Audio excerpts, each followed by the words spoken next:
So weird. Welcome, Edward. Welcome to the 100th episode of the PoliticsJOE podcast. We're rolling.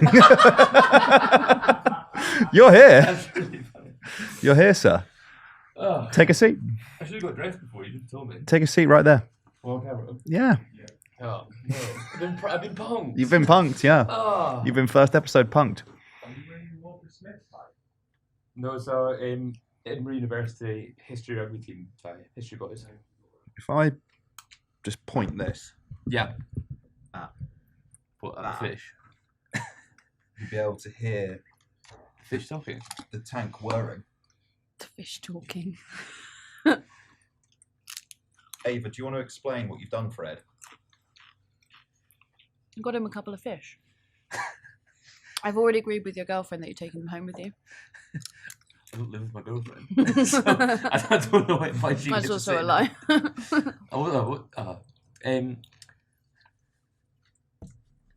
I don't want the fish. You've got them. They're not mine. They are. They are. I don't think they should. I signed your name on the fish insurance. I don't believe that exists. You have you've invoked the ancient right. Thanks, Harry. Cheers, Harry. You've invoked the ancient right of habeas fishes, which, as the legal guardian of the fish, Right, which I'm not. which you are. There must be some element of consent in that law. Yeah, the fish have consented. I don't think that's how, like, custody Yeah, works. so basically, you can only Or now consent. pass these fish on to another human being if they knowingly consent to it. So they are yours for the foreseeable future. Right. Okay. Unless, of course, you cast a Horcrux on them, in which case, okay. it's different. If anyone wants these fucking fish, let me know. Pull up a chair, bro. It's comfy. Great. Where is the White Claw handy? If there was one. The Handy. hard, they're not White Claws. They're What hard we can do about seltzers. that ice? They're in the fridge. I think we'll sing the ice in the fridge. Can we have a little bit of it? Do you want a little? You Well, want a we little should- bit of ice? I'm going to start with a Madry. Oh, are you? Okay, I'm going to... No. How do I...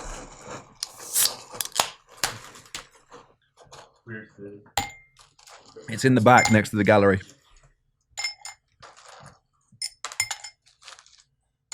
It's the first door. Thanks. On the kitchen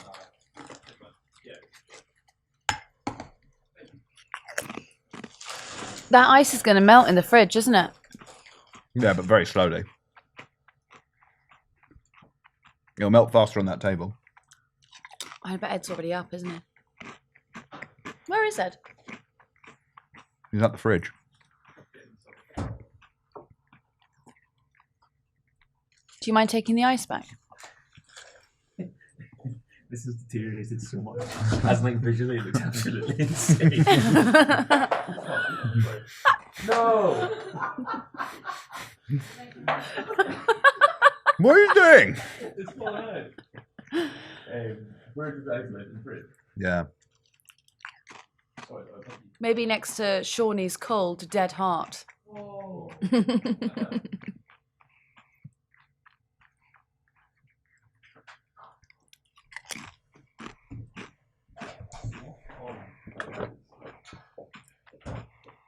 Oh, he's done a shit Where?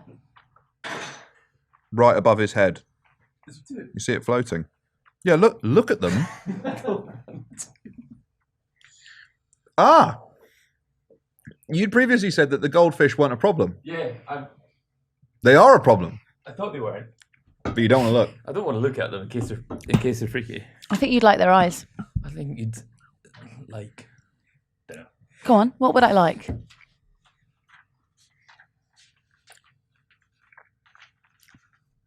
We're just waiting to find out what I'd like, Ed. Stop to climate change. Yeah, fucking get yourself out of that one. Yeah. Right, so how do we feel about me screaming next to the fish? Is that an animal rights violation? I think this whole thing is an animal rights violation. Why? They're Is it very an animal happy in rights? there. What are you on about? So They've got a lovely tank. how expensive was this tank? Like 100 quid. 100 quid, yeah.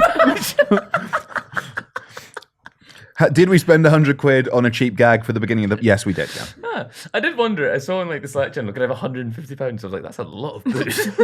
The booze cost 100 quid. I can't believe I'm outing myself to the company at the beginning of this record. The budget for this episode so far is £200. That's insane. Which is about 10% of the revenue we made from the podcast on YouTube last month. This is an unsponsored podcast as well. I know. There's no corporate sponsors. No, despite the fact you're fucking head-to-toe McDonald's marriage. Well, look. If there were any corporate organisations out there that were considering sponsoring the podcast... We'll wear your merch even if... Look at this. Is this not an appealing advertisement? Hang on. I'll take Madry or McDonald's. Oh, no. Goldfish are more susceptible to noise-induced hearing loss. I don't find their life is going to be shit anyway. They can get quite stressed if it's noisy. So no scream on the intro. Yeah. Oh, especially lower frequency bass, apparently that's the... If it's loud enough to affect the water, they can feel it. They can also feel footsteps. Ah! Ah!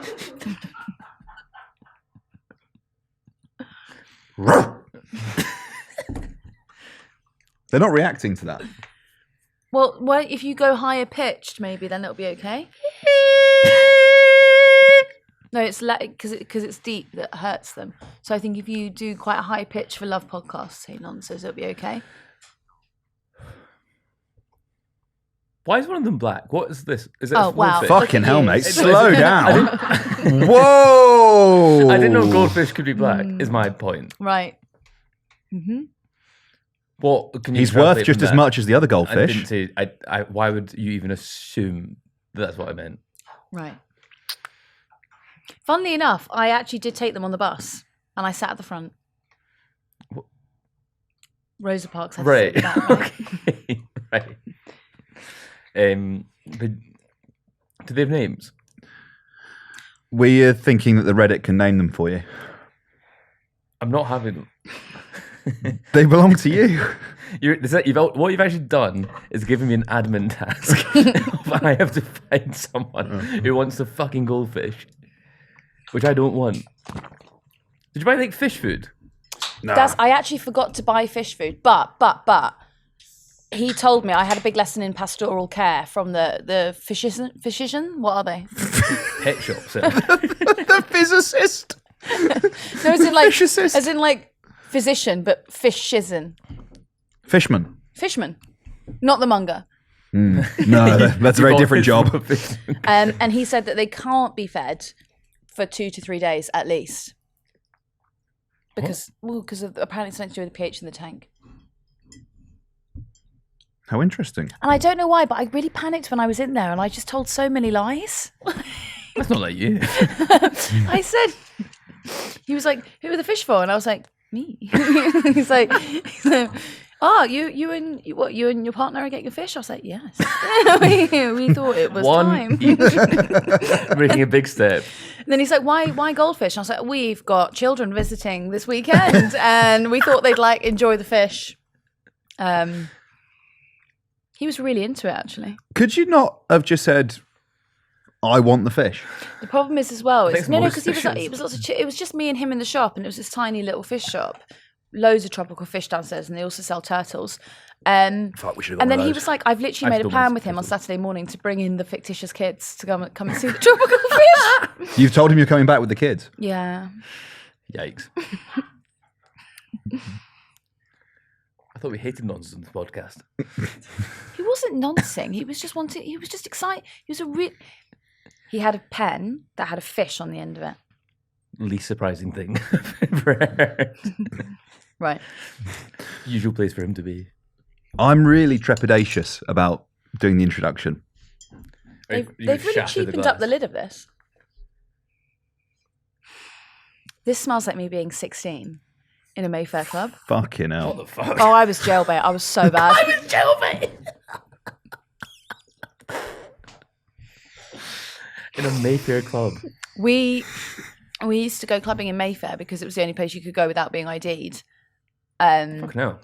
And my friends, my best friend celebrated her Yeah, I think it was her 16th birthday in a club. Wait, should I get into?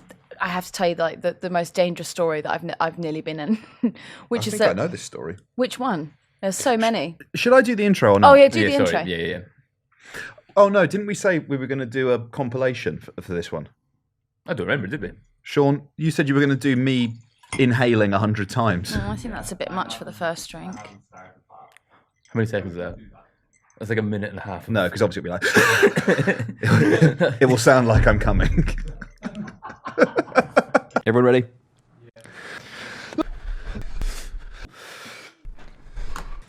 Love podcast ain't nonsense. It's the PoliticsJOE podcast, ladies and gentlemen. That happily means we don't have to terrify the fish. Should we clap then? We still need Yeah. No. I think clapping is actually the worst thing we could do. Okay.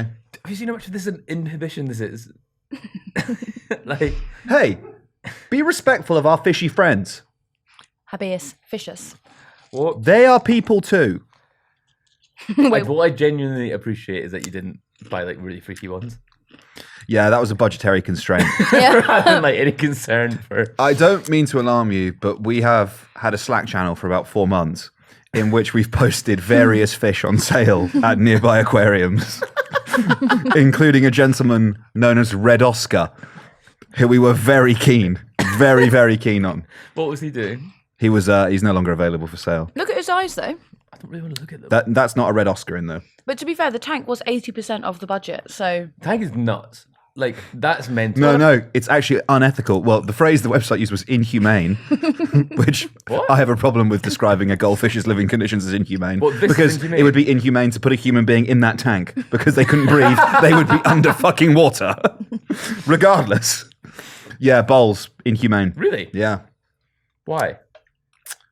Can't be filtered. Is that it? I think you maybe could put a filter in it, couldn't you? probably the open top I think is probably a problem.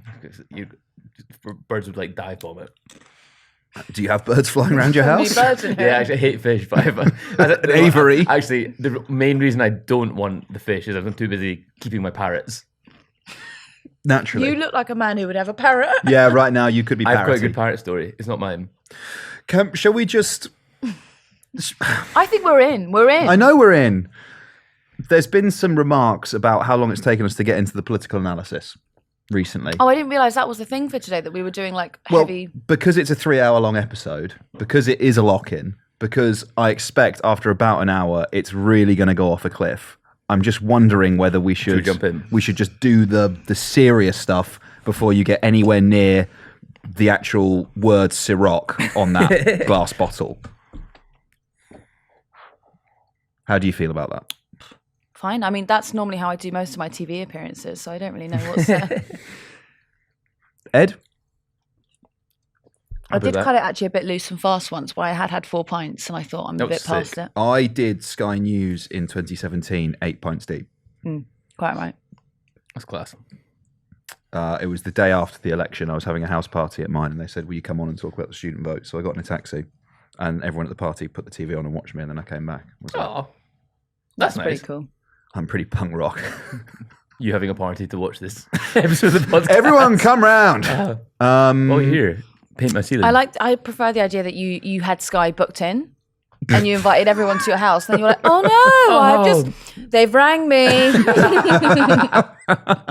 Asking to go on. Okay, so we'll do something serious, won't we? Yeah. All right. Ed Campbell, the Golden Boy, how are you? I'm good, thank you. How are you? Great. All the better for the 2 fish betwixt us. Yes. Oh, should we name them after the 2 new immigration ministers to commemorate today? What the fuck is wrong with And what are the 2 new immigration ministers called, Ed? you? Purse Glove. Purse Glove's quite a good name for a pet. Purse Glove. Well, one could be purse, the other could be glove. Yeah, Purse and Glove. I quite like that, actually. A friend of mine, Marie Lecon, used to ask him when she was doing politics, like when he was years ago, would you rather be a purse or a glove? Like in serious questions. That's quite sick. funny. Would you rather be a purse or a glove? I think a purse. Meat purse. Purse. Yeah. Are you purse too? I've thought of something, but it's disgusting. We'll say it. A glove, because I love things inside me. How did Let's do the political analysis first. Go. It works for purse or glove.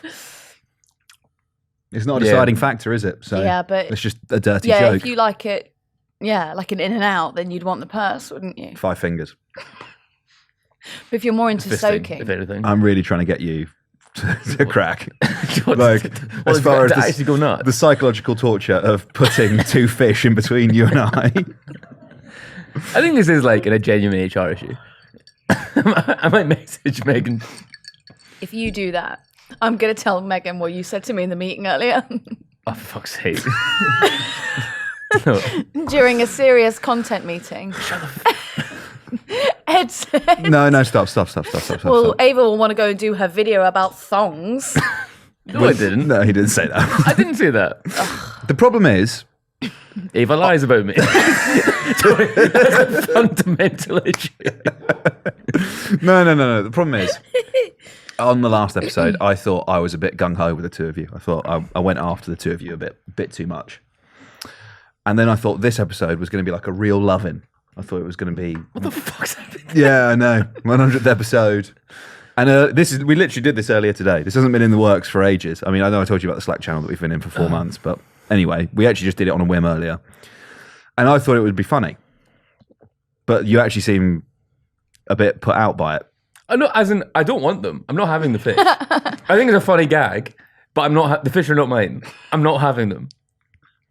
Reddit, I don't let us really know know. if that's for you to decide. Of course it is. We've already established. Of course it is. We've already established the principle of habeas fiscus. Set out in Magna Carta. The issue. Magna Carpa. The issue that the barons were most concerned with, one man's right to own another man's fish. And it's been that way ever thus since 1215 in Britain. So subredditors, do let us know what you think Ed's fish should be called. Until 1970, of course, And when the EU took control of our fishing law. of course, yeah, the facto tame case, yeah. But we have now become sovereign from that. We So are once the again fish sovereign. Are yours. This is your problem, mate. Pre-2016, happy days. You could fucking invoke the European Court of Human Rights, and someone We're still in that. someone from Spain would come and take these fish off your hands. Unfortunately, you no longer have recourse to that. So, the simple fact of the matter is, these two fine specimens right here. Have you seen the shot, by the way? Because it's very much you and the fish. That's very funny then. Yeah, okay. I'll keep the fish. It's not a bit. They'll be alive. Wow. Wow, you're gonna kill the fish. RSPCA. They're bigger. They have much bigger things to deal with at the moment. I don't think that they do. Yes, they do. They're going to kill all the extra bullies. Then a public-facing gentleman saying he's going to kill 2 goldfish. I didn't say he was going to kill them. Did the RSPCA deal with fish rights? Is that not Captain Birdseye? Is he not the defender of the fish?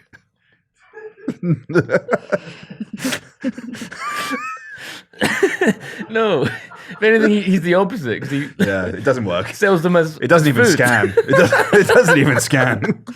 It doesn't even work. This guy is the face of fish fingers. Is a friend to all sea life. That's how he We know gets you. such- Fish notoriously stupid. They fall for it every time. We know so little about Captain Birdseye. Thank God, Captain Birdseye's here to save the day. If only they knew. All we know is he has a Only they boat knew. and he sails it, and that's all we know about that man. And he makes delicious breaded fish products. Absolutely. How many fish fingers do you reckon you get out of those two? Like half. Yeah, How many not fish even. fingers could you get inside a glove? 5. 5 at least. Yeah. I've had more inside me. Fuck. We're really going for it, aren't we? Do you know what's insane? This is a 3-hour episode, and you're like doing lots of things we will have to review. Like, you'll want to listen to that back. No. No, okay. Fortunately, I was expecting that stuff to come towards the end of it. Oh God. Like in the depths. Yeah. In the depravity of the Imagine episode. What, like, you know, like the iceberg meme. Yeah. It's only going to get worse. We're above water at the moment. Fucking hell. Yeah. Right, should we get on with Rwanda? Yeah, go on then. What are you so? Go on then. Run me through it. Run me through Rwanda. Where from? What's happening? I don't know. So today there was a press conference with the Prime Minister, Rishi Sunak, after his immigration minister resigned yesterday, citing the bill that is going to be presented to Parliament on Rwanda, which James Cleverly went and signed or ratified in Kigali a couple of days ago. Immigration Minister Robert Jenrick believed it wouldn't get through. This wasn't the way to do it. The bill that was going to be presented would fail. Therefore, he stepped aside. Rishi Sunak gave a press conference this morning to, I guess, calm all of our nerves and tell us that it was going to go through. And the way that he was going to do it, 5-point plan, we can only understand things if they're in 5 points. I can only actually remember the first one, which was to cancel human rights. And then after that, I thought, well, that's that then, isn't it? If that's number one, you kind of... Yeah, I thought, well, we've set a precedent there, haven't we? The rest of them don't really matter. So basically, what they're going to do is make it extremely difficult to claim asylum in the UK. And damn time. What they've very cleverly done or stupidly done, we'll have to see how this unravels, is so they got that huge, nearly 750,000 immigration figure a couple of weeks ago, and they've managed to conflate that with the small boats crisis and make the public think that they're one and the same. Why are they not one and the same? Are you asking me that journalistically, or are you asking me that facetiously? I'd like you to explain why they're differently. Right. Why they're different. And you can either do that thinking I'm being a facetious little prick, or you can do it. No, I didn't know if you were asking me earnestly. No, I'm asking you earnestly. Okay, Tell the difference. All right. So a lot of people come here legally and settle, and they make up the big immigration figure, and then there's students. Students in that? Students are huge. Like, students and their dependents, and the dependents figure is actually really low. So Robert Jenrick was particularly upset that if you were a master's student, you were allowed to bring your family with you, and he was like, "We're letting them all bring their family," and it's like, okay, yeah, but it was 10,000. It really was quite inconsequential. I think it's mostly babies, really, isn't it? It's mothers or parents. Well, babies. the thing with the baby is you do tend to need the mother. So if you're going to come and work here, not in fucking woke Britain 2023, you don't. Anyway, the point being, the people who so the people who are crossing the channel make up a very small proportion, very minuscule proportion. Because it's like 250,000 people, right? The students, international students. Yeah, a hell of a lot. And also we've taken in over 100,000 from Ukraine. Is that right? Afghanistan, yeah, I think it's more than 100,000. Yeah, and about 100,000 came from Hong Kong as well because of that significant number bilateral agreement. That Hong Kong, yeah. Should we not be celebrating this? What? The fact that 250,000 people want to come and study in British universities. I thought you meant the Rwanda plan. No, okay. Obviously, we should be celebrating that. No, we should celebrate the fact that 250,000 people came to the country last year to come to our universities, for which, by the way, they pay a shitload of money. So much money. They pay so much money for that. And if they're prepared to pay that, our universities couldn't function without the fees that international students pay. Yeah. They genuinely couldn't. They're subsidising the degrees of I don't know, fucking Scott. Eddie Campbell Scots. Well, it still works actually, yeah. Scots like Eddie Campbell to get their degrees for free, or Eddie Campbell, the literature student who's paying $9,000. That's you're probably overpaying. You're probably overpaying, right? $9,000 a year for English lit.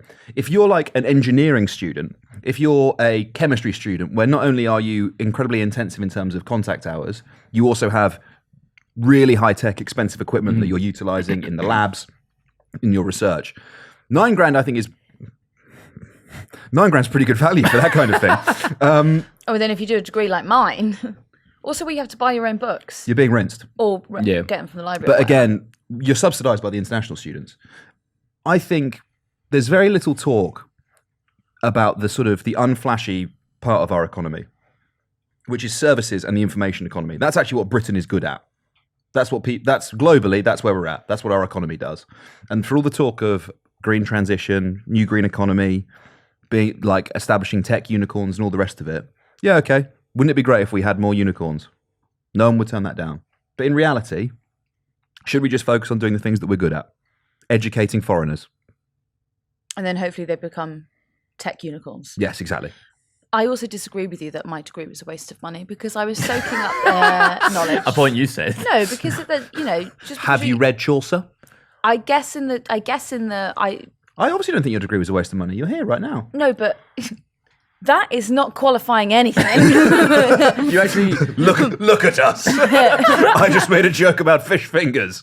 3 university-educated Brits doing the country proud. Country. No, the but country crowd. You're paying for their knowledge, aren't you? You're paying for the lecturer's knowledge and for their time. I didn't go. I barely went. Really? University. See, once you miss that first lecture in first year and nothing happens. Whoa. It's just, you're not in trouble. Nothing happens, and you're like, "Ooh, this is." It's when Ed discovered punk rock. Whoa! Oh God, sorry. I banged the table. You hit the fish. No, I hit the table. He didn't like it. Oh. They really are actually calm. They were fucking fish. They were freaking. Yes, yeah. Goldfish. What are they, they're Calm not and gonna do tricks. calm and harmless, mate. Yeah. Calm and harmless. Harmless. You would be if we were fighting an illegal war, you'd be right on the side of the illegal side. What? Yeah, checks out. Yes, yeah, scans completely. What? Okay. Ed Yes. is a colonial force. Me. Oh, I think we should carve out the British Empire once again. This morning, Ed, on the desk, What? did we know? Did you think there was going to be a general election? Because I was a bit worried when it was all We were press all kind of conference, no press conference. Is there going to be election? Is it outside? We were quite panicky. I was like, oh, there might be, but then I think it was you made the point. There was like, well, it would have to be campaigning over Christmas, and you wouldn't want to do that as your party members. You have to go and campaign for an election that we're going to lose and miss like a lovely Christmas period. What was the press conference was shit. He just looked furious, and he found out that the right-wing press has turned on him. Actually, you didn't even need to finish that. You could have just said he found out. And he fucked around and found out. What was the GB News line? That was really funny. We've spoken to the people who want to come to the UK on small boats, and they're laughing at your Rwanda plan. Like, it's a deterrent, it'll be deterrent. And they're like, yep. Nobody's there. Also, I love the idea that they went to Calais, found a couple of asylum seekers who were laughing. We spent a lot of time in Calais, and there's not a lot of joy over there. No. Like, maybe they were laughing It's pretty. at them. It's pretty grim over there. Yeah. Yeah, it is really grim over there. It sucks. We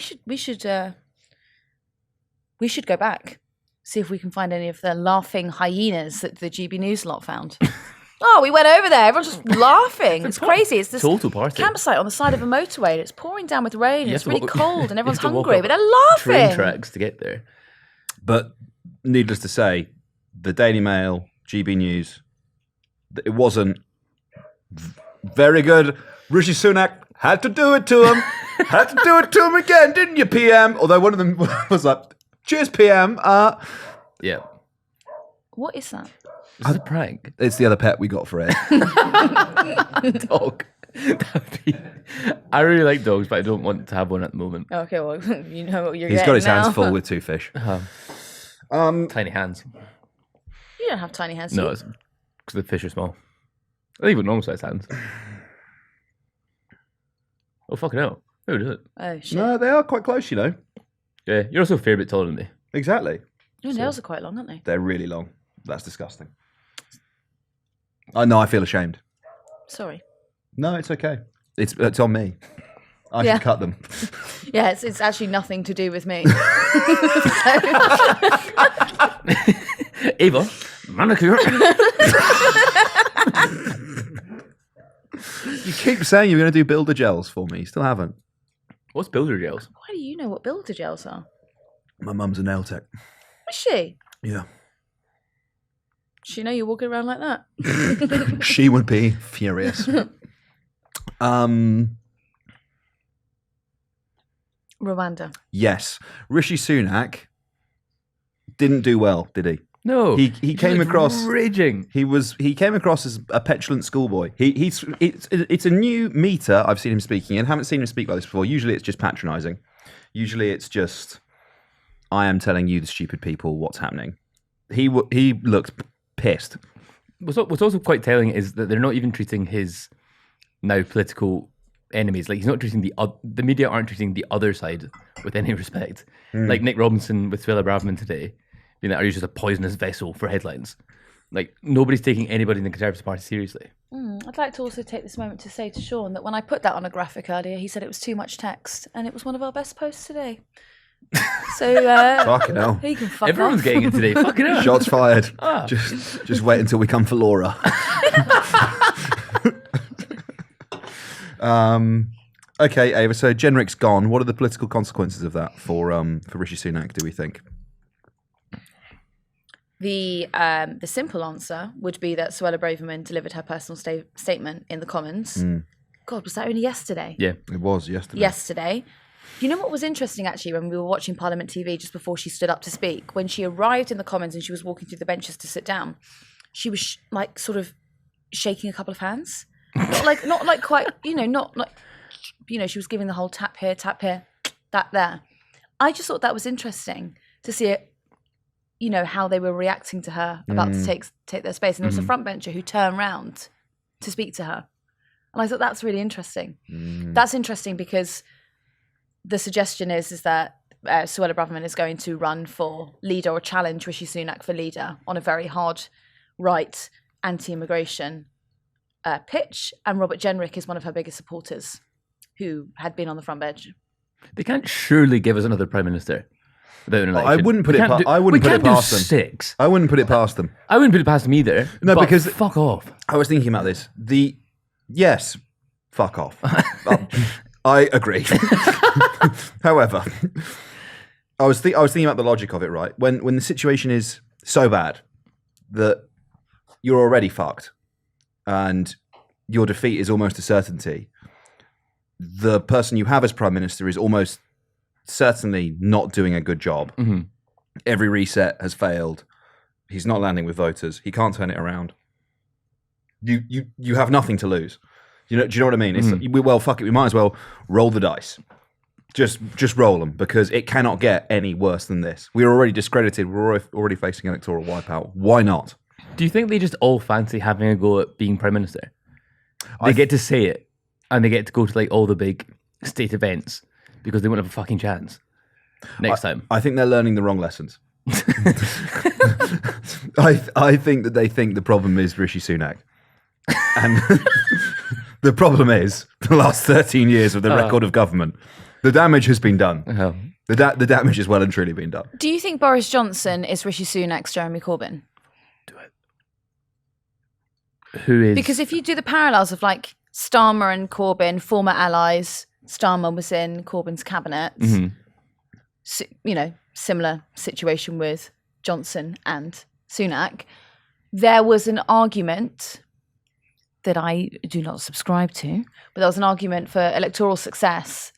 Labour had to rid themselves of Corbyn and Corbynites and purge the party. There is now an emerging argument that the Conservative Party, the only way that they can really truly win the election is if they rid themselves of anything Johnsonian. So if they basically put all of the fault of the COVID inquiry or pandemic at his feet and they rid allies of Boris Johnson from the party. I think maybe the difference... Do you see where I'm going with this? I think maybe the difference is with Labour, all the kind of toxicity was intra-party, largely. Or there's nothing happened. As in... With Labour? As in nothing like... There's no government. There's no governmental record. They weren't presiding over a but I'm pandemic. just thinking party. I'm thinking party politics. I genuinely think their best bet might be to bring Boris Johnson back. Well, okay. Do you think that would be the argument that they would have made about Jeremy Corbyn or a couple of years ago when Starmer had just taken over? Nah. This is really interesting, actually, though, because I'm just positing. I'm not. They both have incredibly toxic legacies, right? Corbyn for the Labour Party and Boris for the Tories. Like they've alienated parts of the electorate that I think it's impossible to win back if they were the leader of their respective parties. But I don't know if. But I don't see who else the leader is in the Conservative Party that could possibly win them an election if it's not Boris Johnson. No, but then that's also that argument with Labour. Farage. Yeah. I think that Braverman and her supporters, I think, are really getting ahead of themselves.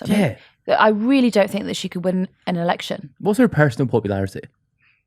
No. But you don't even need to do that. You need to do her notoriety. Yes. People don't know who she is. Or if they do, it's because she resigned as Home Secretary under Liz Truss, was brought back, resigned over Rwanda. People don't know that, bro. Do you not think so? No. Nah. Most people don't know who Keir Starmer is. Until election comes around, and then it's better start thinking about politics. Oh, that's Keir Starmer. That's the leader of the... And obviously people know him better. But if you Maybe I will deign to send you out on a vox pop next week, Ed, with photos of the shadow cabinet, asking people if they know who they are. I'd rather shoot myself. That is the intention of me asking you to know. I think that would be fun. Ava, would you like to do a vox pop next week with the shadow cabinet? No, No, Ed's going. I'm not doing it. It will be fun. It's a bad idea. It will be fun for Ed. No, it wouldn't. It's a crap idea. Just as fun as the fish. No, people don't know who they are. People genuinely don't know who they are. They don't. Maybe some will know who Suella Braverman is because she, has been very recently been the main character in politics. I right? doubt With it, The because Cenotaph, Armistice Day. People didn't even know who Nadine Dorries was in her own constituency. Mm. I wish we could film that. I wish we could post that when we're going up to people and going, can we talk to you about Nadine Dorries? And they're going, who? But obviously I haven't had their consent. I mean, So you mustn't. What does Sunak go next? I don't know. That's a nice edit point for us. Where does Sunak go next? Well, not into this sort of like... What I feel like he's doing is he's kind of going down this sort of like isosceles upside down triangle. And I feel like he's like right at the bottom. And that's like where he's like dealing with the Rwanda stuff. And I feel like he keeps like sort of hemorrhaging into it. It's also like the emergency, like having an emergency press conference about the stop the boats, as in trying to create this panic about it, where it's not the most pressing issue, as in nobody's life is going to change tomorrow. Did you fucking see Matt Goodwin on GB News saying that the majority of social housing is taken up by non-British people? Yeah. And obviously the facts for those listening, it's about 80% are lived in by white British people. Well, no, that's abroad. That's it. The grievance as well with what he said was, so in London it's about 47% foreign-born nationals, and the grievance with what he said is those foreign-born nationals aren't British. Nationals is a pretty important word there because that means they are British. Just not born in the But UK. yeah, it's not over 50%, which is what he claims. And also, like, that's just very othering language, isn't it? Well, it's the language of the BNP. Yeah. To be It's quite extraordinary. honest with you. Because then what that argument suggests is that if you were someone who came over in Windrush and you're living in a social housing, you are not British. Yeah, and You not are that- British. and you shouldn't live there. What is the political expression? Okay, so for me, there's very recent and decent parallels to 2008 financial crash, increasing stigmatization of foreigners, quote unquote foreigners for those listening. I use my fingers there, and economic recession, scapegoat foreigners. What is the right wing populist pressure release valve that was the Brexit referendum? ECHR. I think if they put all their energy into that, if they need a project, it's a pretty decent one. I don't know. I don't think that the ECHR has the... Feels too niche. Yeah, it does feel too niche. But as in, Farage's Conservative Party. but then I wonder if on the ECHR thing, it was Cummings called it the Protect the Pedo Law. He certainly did. That's quite compelling. Like certainly did. you can turn it into if you think about the language about the use with the AV referendum. I think it's too close to Brexit. Because Yeah. it's a de facto Brexit argument, isn't it? Mm-hmm. So you're saying that you're making the argument again that British laws are being dictated by Strasbourg, right? Yeah. It's the same argument. Do they go into full like populist QAnon mode? Like the people have been betrayed. Let's take our country back, and it just goes into this like the campaign is all things to all people. It can mean everything. Cummings also can't believe the Rwanda stuff. Mm-hmm. He can't believe that it's actually being seriously touted as policy, and that he's been tweeting saying that it was only ever intended as a kind of distraction headline grabber. And every single person in government at the time was like, this will not work. Here are the legal reasons that this will not work. It will never work. And he can't believe that it's still being pursued. The thing about Cummings, though, as I did actually spend £30,000 on an English literature degree, and I'm glad I did, because now I can tell you, he would be defined as an unreliable narrator.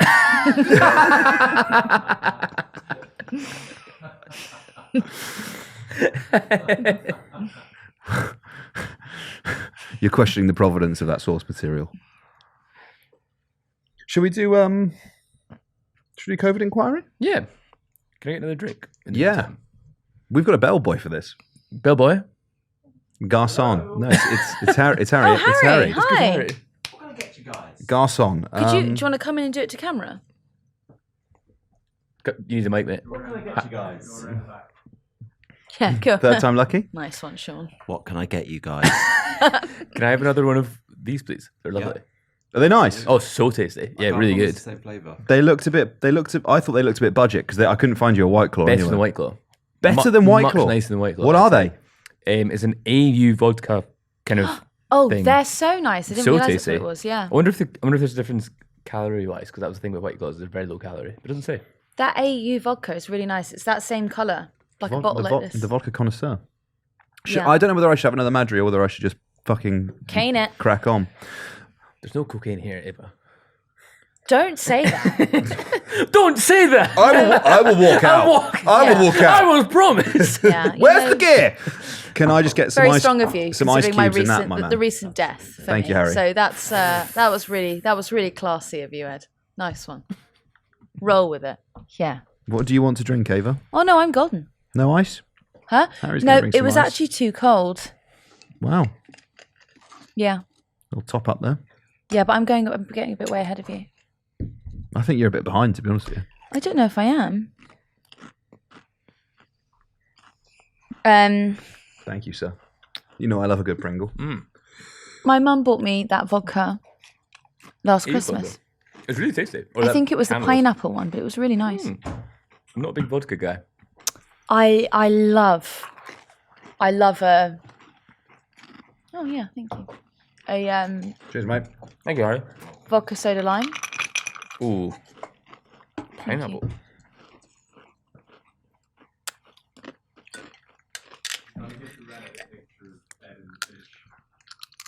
Yeah, you definitely should. I was Just on the thinking- single.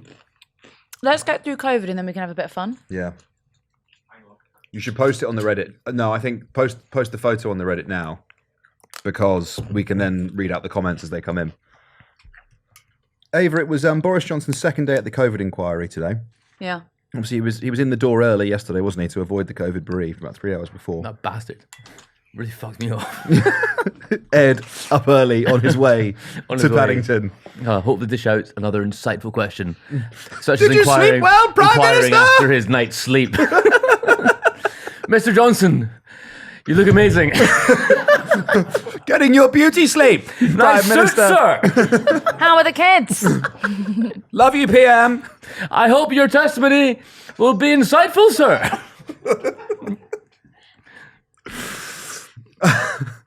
When I No, I COVID. yeah. This is COVID. We're doing it. This is COVID. This is COVID. I just want to be able to let loose. You know When what I mean? messaged you saying he's in already, Yes. where were you at that point? Tottenham Court Road Station. You come out I'd the gotten station. up early to. I was about to change to just transport details now. Just about to change to the Elizabeth line to go to Paddington. Thoughts on the Lizzie line? Great, sick. Where did you come in from? I don't want to reveal my commute on pod. I'm just trying to think. Whoa. But so you would have had to do. OPSEC.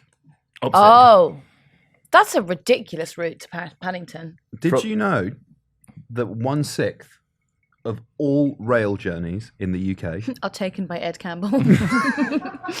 Fucking train shagger over there. take place on the Lizzie line? Really? Really? Yeah. That's interesting. Anyway. That's running a train, that Elizabeth line, isn't it? Running a train in the country. Oh, that's good. I was on my way to do something Oh, insightful. we're in dangerous territory here.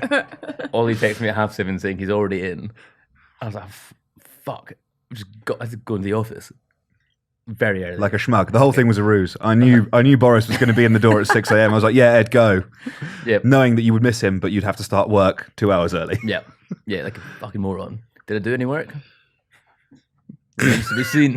What time did you arrive here? Like 8. It feels like you were getting to the COVID inquiry a bit late there, I think. No, I was told to be there for Ed this time. woke up. Ed woke up as you called him to say where he's there. And Ed was like, I've no. just chopped Oh, Court right. Road. That's why your route doesn't make any sense. I was coming from the club. Yeah? Roll through. The Straight bowls. through. Yeah. Mhm. Okay, so in terms of the testimony itself, Ava, what did we hear at the COVID inquiry today? I mean, today, yes. Well, should we do yesterday as well? Yeah, why not? Do both. Yesterday was great because we had the revelation that Boris Johnson has given over all of the relevant WhatsApps, despite not giving over any of the WhatsApps from the first lockdown. Now, the app went down and I opened it up and then I closed the app. went back up Yeah. in a reset factory. That's Hugo Keith was like, was it a factory reset? And he was like, what? What does that mean? And then his former mistress, Jennifer Arcuri, came out of the woodwork to say she knows a guy who could retrieve all of those messages if the inquiry would like them. Didn't get a reply from Johnson on that. It's just a lie. Inquiry. Yeah. She also did call him yeah. But they're all. I think that's an issue with the COVID inquiry. I think I did it. What, that Jennifer Certainly. Arcuri's there? Yeah, she's not doing the cross examination. That they all keep lying. No, I think have I done the Wagatha Christie comparison on the pod before? I don't think so. Do you remember when Rebecca Vardy's PA said that she was on holiday and she'd accidentally thrown her phone overboard into the North Sea, and and everyone was like, "Well, you're lying." No, I'm not. I have such a weak grip. And the judge, I think, in closing statements, basically said he had never dealt with a case where there had been such an unbelievable failure to disclose evidence because everyone had basically been like, "Don't have the messages, psych, up, it's at the bottom of the North Sea, lost my phone, updated it, they all just got deleted, don't know how that happened." That's not how it happens. No, it's not, It just but- doesn't happen like that. And so when that's happening in fucking Wagatha Christie, you go, well, you're fucking lying. And for some reason, when like Lord Bethel says he's lost his fucking WhatsApps, everyone goes, yeah, Oh, sorry legit. about that. Sorry about that, sir. He is an old dumb cunt, so we believe it. That's right. We're 3 Lord Bethel haters.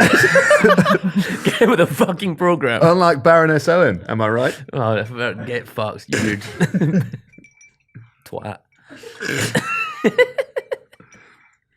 That sounds like a HR to me. It did feel like it. So okay. So then later in the day, the theme of the last 2 days has been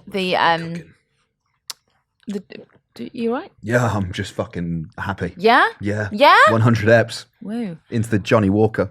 So the theme of the last couple of days has been to basically try to blame anyone and anything but himself. So there's been no taking of personal responsibility. And actually, one thing that really bothered me yesterday, people were really excited because he had given a little admission, which was about, there weren't enough women in the room when they were trying to decide COVID policy. And everyone was like, oh my God, he's admitted there weren't enough women in the room. And it was like, Helen McNamara said that like a couple of weeks ago.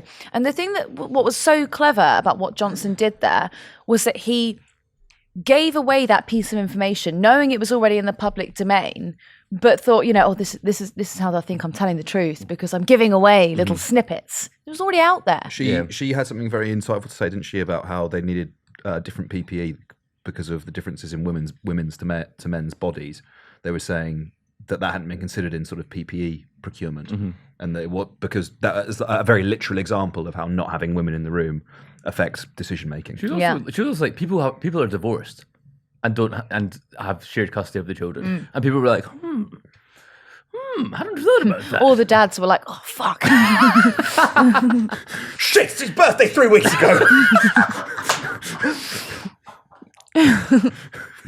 Oh well, I don't get to see him for 4 months. I was going to make a joke about I know what you're gonna do. you being mean to me about being from a broken home, but you've Wow. No, I'm not. you did. You literally. A couple of weeks ago on the pod, we were talking about it, and I said, "Oh, I'm the only one with divorced parents," and you were like, "Yeah, it shows." I'll get into that. Yeah, It was a good line. it does. Anyway, 1, funny. 2, true. everyone's lying, trying to preserve their reputation. How could that be prevented?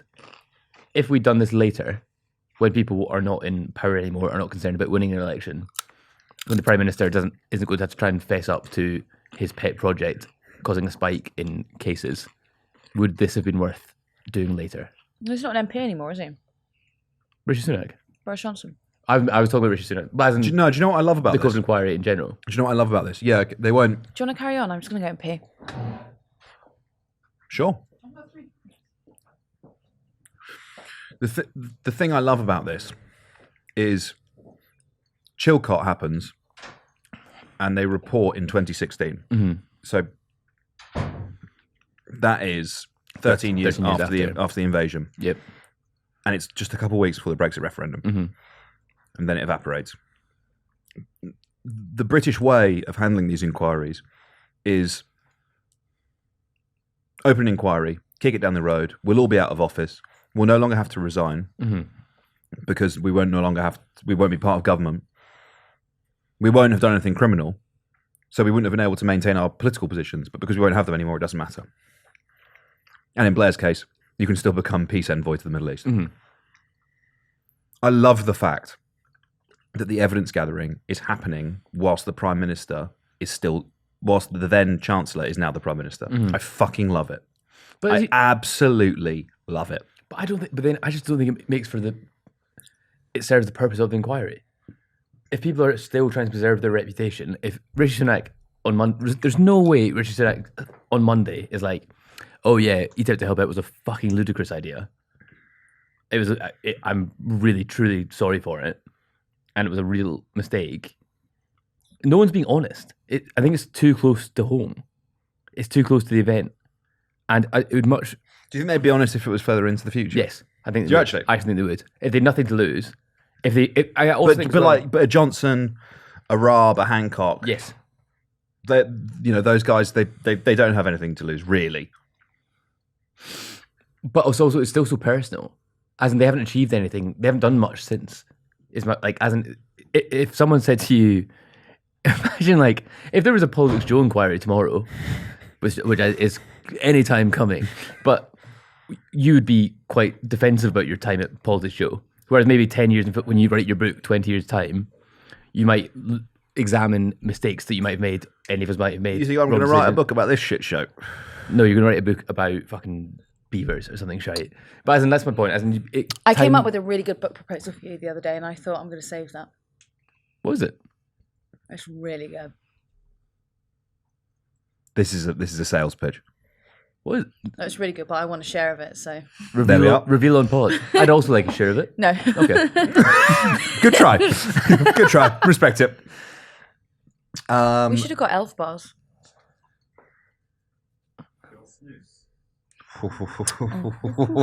Harry's just offered snooze. No, I think maybe after we'll go for a cigarette at some point.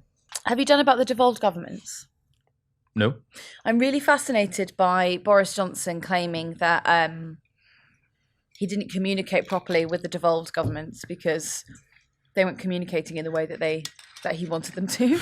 And so there was this bit yesterday where he was saying if they let Scotland know any of the plans, then Scotland would tell the BBC and they would sort of soften it a little bit, and so it wouldn't be quite as good as... you right?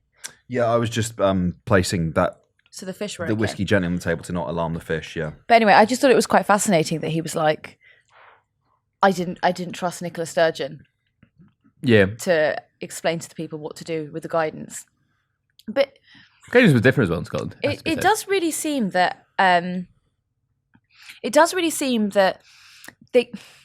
none of the figures can really give a proper answer to any of the forensic questioning that's going on, because the simple answer is that they didn't themselves know what was going on. Like when we looked at what was happening with the Met Police, they were giving the Met Police guidance 15 minutes before it would need to come into action.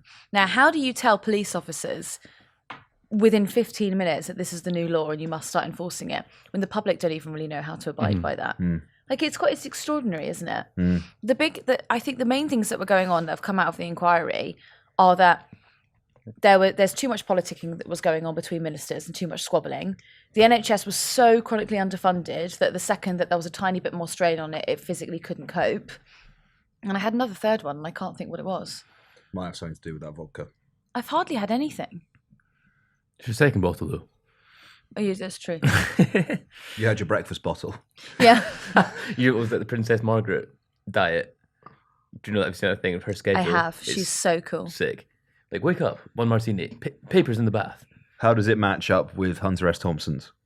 What was his again? Well, it's like cocaine and grapefruit before 7 a.m. One is more sustainable, I think. Say what you Hunter like. S. Thompson used to have cocaine for breakfast. Lunch and dinner, baby. That's totally nuts, isn't it? I'm going to pull that shit up because Yeah. it's good. It's real good. Hey, there's that whole thing about you have to be loose with it, don't you? Because I think that family comes out and sues people who talks about it. But there was this doctor who used to inject one of the presidents Oh, yeah. with I'm deliberately not naming anyone. Everyone knows So- who that is. Yeah, but let's not, because they come out and they're quite litigious. I mean, and obviously that family will be listening to the PoliticsJOE 3-hour podcast. Anyway, how are you, sir? You used to inject them with ecstasy, wasn't it? Little I bits. think so. Yeah. It was in the Crown. Hunter S. Thompson's daily routine. Yeah. Yeah. Hunter S. Thompson's daily routine. Tell us. 3 p.m. Rise. Sick. Yep. 3:05. Chivas Regal whiskey with the morning papers. Dunhills. Class. 3:45. Cocaine. I like he's written this down in a schedule. As if this is his lifestyle, but he doesn't need everyone needs structure. Have you not? As Sisyphus teaches us, the value of cocaine. regular routine. I don't think that's the lesson of Sisyphus, I'll be honest. No, it's We must imagine Sisyphus on cocaine. no. Obviously, the moral of the story of Sisyphus is not about the benefits of daily routine. We saw a TikTok of a woman saying that Sisyphus teaches the benefits of daily routine because he gets up every day to roll the stone up the hill. That's really funny. And that's what I was invoking. That Sorry. she is a dumb bitch. Wow. Wow. Unlike you. Unlike Who me. understands Greek myths. Smart bitch. Smart bitch. Smart, grade We A must bitch. imagine That's so Sisyphus funny that you happy. would read a story. That she's got to be. Is she American? Yeah, okay. Yeah, I was. One of That's those so American. things. One of those Reading a American story things. about a guy who rolled a stone up a hill every single day of his fucking life. He's and on that going, grind set. 4:15. Cocaine? Correct. Sick. 4:16. Is it orange juice and Dunhills? It is orange. It is. How did you know that it was an orange juice and Dunhills? 4:30. Cocaine. 4:54. Cocaine. Cocaine. 5:05. Is it cocaine? It is cocaine. 5:11. That's quite soon after. Maybe cigarette. a martini. It's actually coffee and Dunhills. Really? Oh, that's Yeah, half getting right. wholesome with it. 5:30. More ice in the Chivas. What's Chivas? Whiskey. 5:45. Cocaine. Cocaine, etc., etc. Oh, God. 6 o'clock. 6 p.m. Dinner. Grass to take the edge off the day. His days have been 3 hours. His day would be a lot easier. It's 3 hours There's no. If you of relentless cocaine there's no use. edge. There's no edge. If you've been awake for 3 hours at 6, That would be like on a Saturday and Sunday. That would be like you taking the edge off your long day at 4 a.m. That would be you taking the Yeah. It gets better though. yeah. 7:05. cocaine. Woody Creek Tavern for lunch. It's not lunch. Heineken, 2 margaritas, coleslaw, a taco salad, double Hang on, go order slow, of go slow. I need to think. 2 Dub- Heinekens. 1 Heineken, 2 margaritas, coleslaw, a taco salad, a double order of fried onion rings, carrot cake, ice cream, a bean fritter, Dunhills, another Heineken, cocaine, and for the ride home, a snow cone. That sounds so good. Do you know what snow cones are mental? Did you ever enjoy a snow cone? They're just like it's like the crap slush, isn't it? Yeah. I really like them. 9 p.m. Start snorting cocaine seriously. What's he been doing before? Warming up. No, that's when he brings like presumably some sort of woman in. 10 p.m. Uh-huh. Drops acid. Whoa. Every day. He only lived to like 52. I think it's quite good innings, Why? to be fair. He had that orange juice at 4:15. 11 p.m. Cocaine? Chartreuse, cocaine, grass. Chartreuse. French liqueur. Oh, not a charcuterie board. No.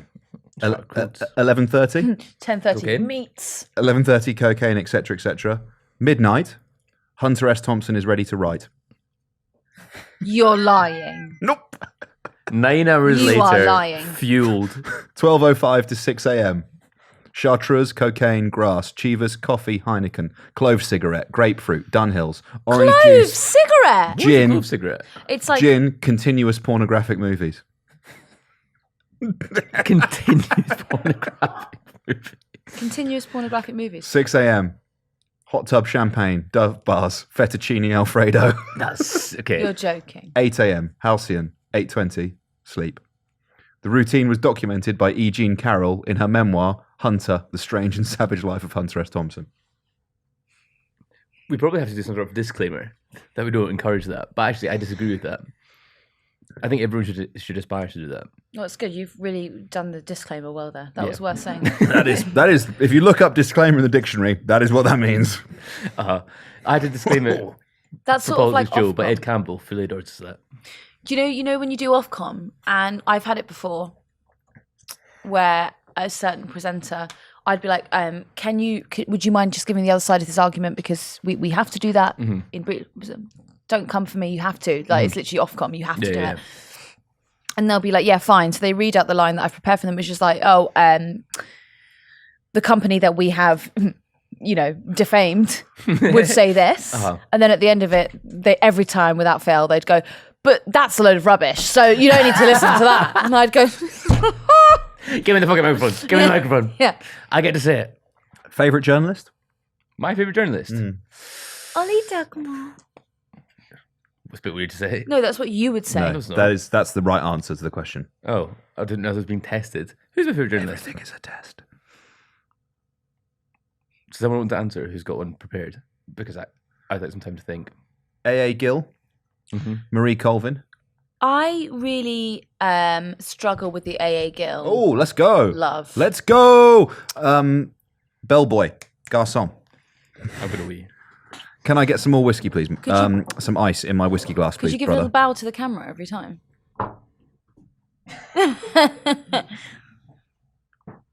What's your problem with A.A. Gill? I do think he's an incredible writer, and I do really enjoy reading him. But I think that there is a class issue, Right. in that a certain type of man refuses to overly separates his personal life from his professional life. He was a pretty terrible person. Right, yeah. And thank you. Good work. Don't bang the table with your ass when you bow, because it upsets the fish.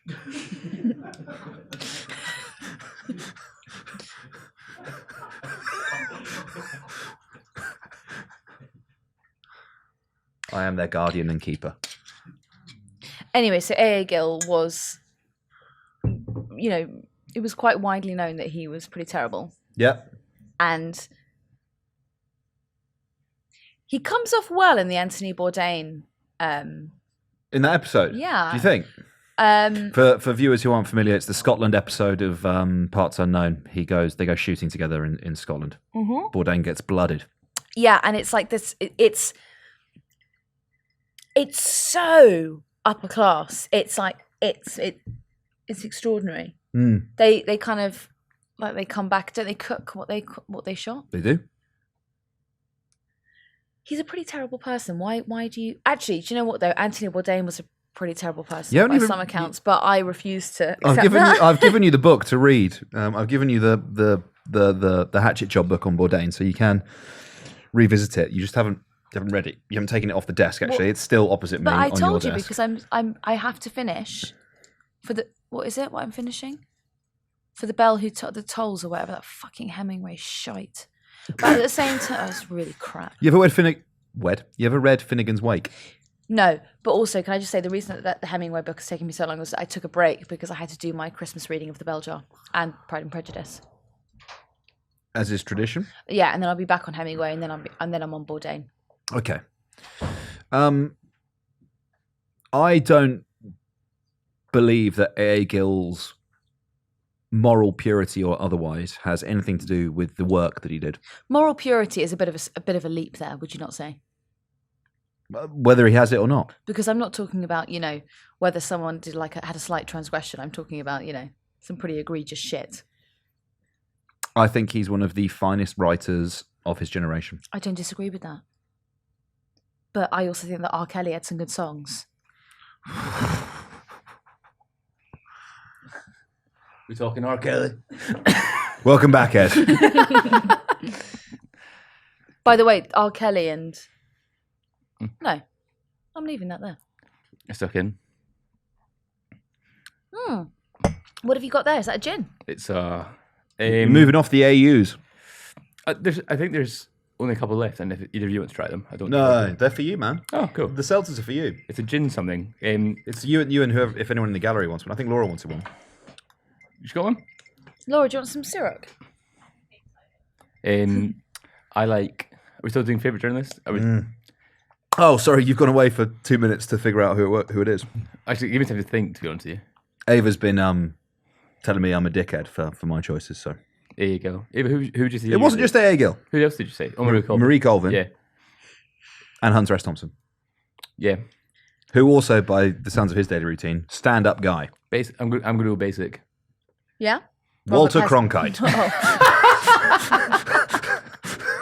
Let's fit. Oh, no. Well. Oh, what's that fucking Vietnam book? Everyone our age likes. Everyone likes Louis Theroux, the journalist. Can't ignore him. I like John Ronson. I really enjoy Bash Cummings' podcast at Tortoise. I think they're excellent. Yeah, you like Tortoise, don't you? I really like Tortoise. I think Tortoise does excellent journalism. Ava? I can't think, actually. One of the most extraordinary books I've read recently was Friday Night Lights by H.G. Bissinger, which you might have seen the movie or the TV series, but it's based on a book written in the 80s, where basically he moved to Odessa, Texas, which was this oil town which had been kind of decimated by the oil boom and then bust in the 80s. And he just embeds with the high school football team for a year. And it is unbelievable. It's about race, it's about American politics, it's about American football. It is extraordinary. I think it's my favourite book that I've read. Maybe ever. It's a real good thing. We were talking actually about college sports and what they mean in American towns. It's a good example of that. There's also a really good I think he was a Sports Illustrated journalist. Who went and played 5 plays for a professional football team at quarterback. Sick. He's not an athlete and he just got laid out. There's a really good book by Michael Herr from the Vietnam War called Dispatches, where he's on the front lines and it's kind of part diary, part memoir, part reportage. And there's an absolutely insane entry / scene at Khe Sanh, which is a base that the American Marines are defending. It's like it's hand-to-hand combat, and he's in one of the foxholes with a couple of Marines throughout one of the nights.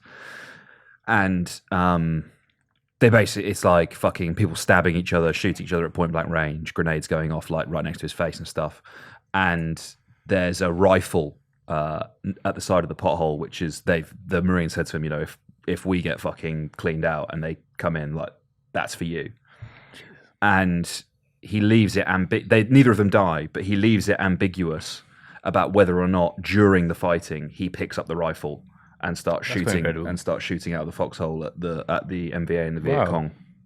And it's you don't know what happened, because the whole thing is kind of about the chaos and the brutality of war and the way that people forget, and also the banality of it, and how they reject the reality of things that they've seen the next day when you're interviewing them. So you don't know whether or not he actually stepped over that line as a reporter, picked up the rifle and started fighting. It's a really good book. I'd recommend it. Have you listened to Pig Iron, the Tortoise series? No. I'm just sucking off tortoise at the moment, but they're sick. It's a really good. It's a really good. Did you pay for it? No, aspiring. I'm an aspiring tortoise subscriber. Are you using that login that we all use for? What's an aspiring tortoise? A turtlet? A little baby. Tortlet? An egg. An egg. It's an egg. Yeah, you're an egg. I'm an egg. But there's a bit. So basically, Pig Iron is about. There was an American war reporter who's basically just a kid. He was just like, I want to go and report on. I want to be a war reporter. So he went to Ukraine in 2015, I think, and did some reporting there as a stringer. and it's kind of about the lack of protection afforded to freelance war reporters in conflict by mainstream newspapers. And then he went to, I think it's Sudan, and basically he's killed by Sudanese state forces. The war reporter is, and there's a bit about the interview Anthony Lloyd, who wrote a book called Another really good journalist. Beautiful War. Where Are You Now or something Yeah. like that? I Miss You So. It was a brilliant book. If you can, I know what you mean. I Yeah. butchered the title, but it's a brilliant book, and they interview him about the blurring of the lines between like war reporter and competent, and I think they're interviewing him about would a war reporter ever pick up a gun? And he kind of laughs and was like, yeah, like people, if there's someone who's going trying to kill you, if there's bullets come towards you, there's a gun there, you're picking that up. Would Mary Corbyn have picked up a gun? Don't know. Never knew her. Couldn't comment. I was told a story a couple of years ago when we were, I can't remember where I was. I was in Israel. Yeah, 2018-ish. I was in Israel on a work dispatch. Was told a story that one of the journalists got into a bit of trouble in Lebanon, got one phone call, called Boris Johnson, who was Foreign Secretary at the time. Wow. And he got her out. And it's Who would quite your phone extraordinary. call? Who would your phone call be to? Well, can I just say, David because... right.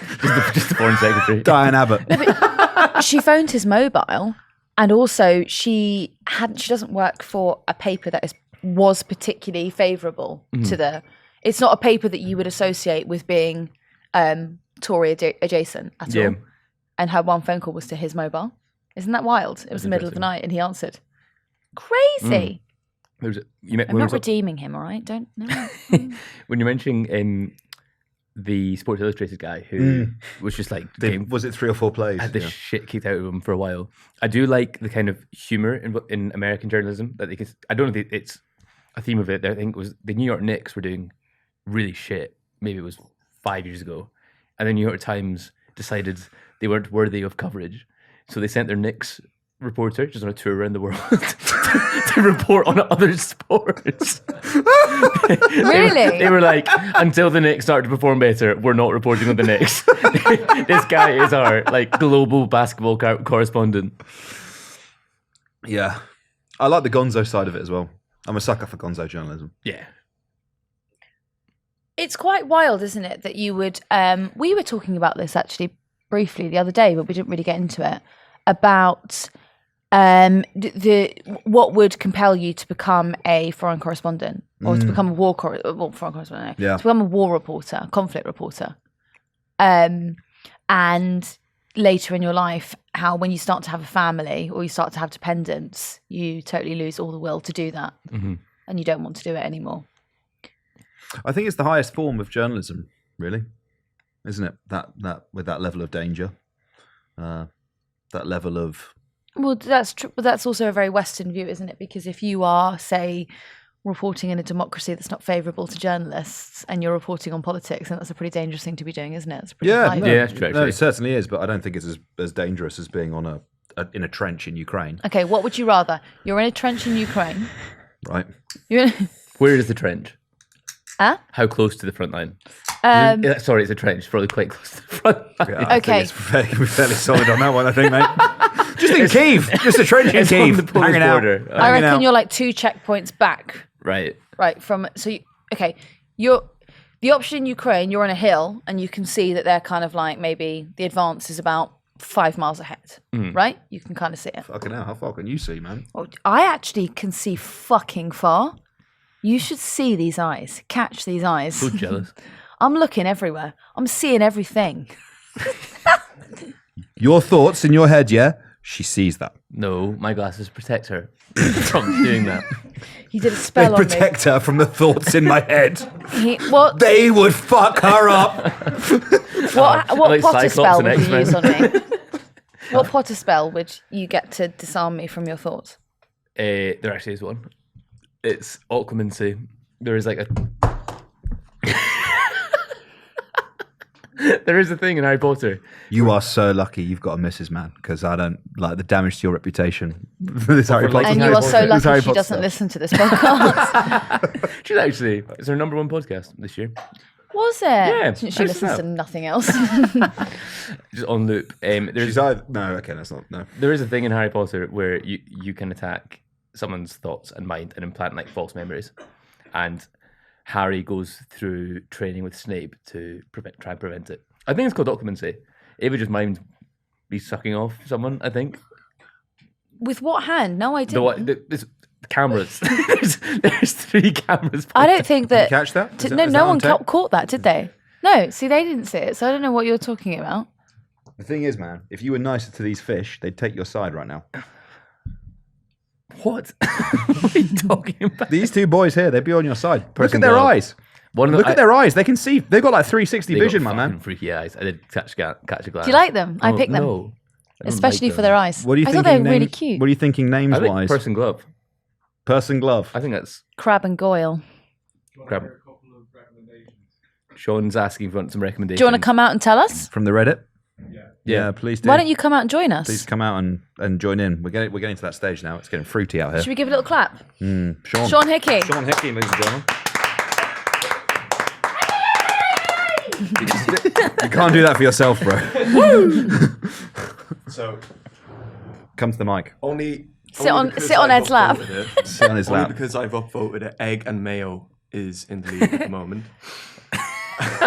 We've then got Ava and Ollie, That's good because he doesn't like egg mayo. Oh. I also don't like Avon or Ollie, so Little Neek and Barry Chuckle brackets RIP, Right. and then Blue and Finn. All of them are tied on 1 upvote at the moment.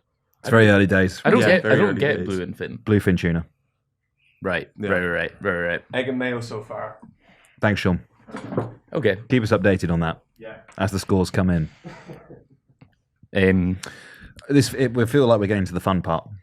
Did you notice how I don't think this podcast has ever been more earnest than when we were talking about our favourite journalists.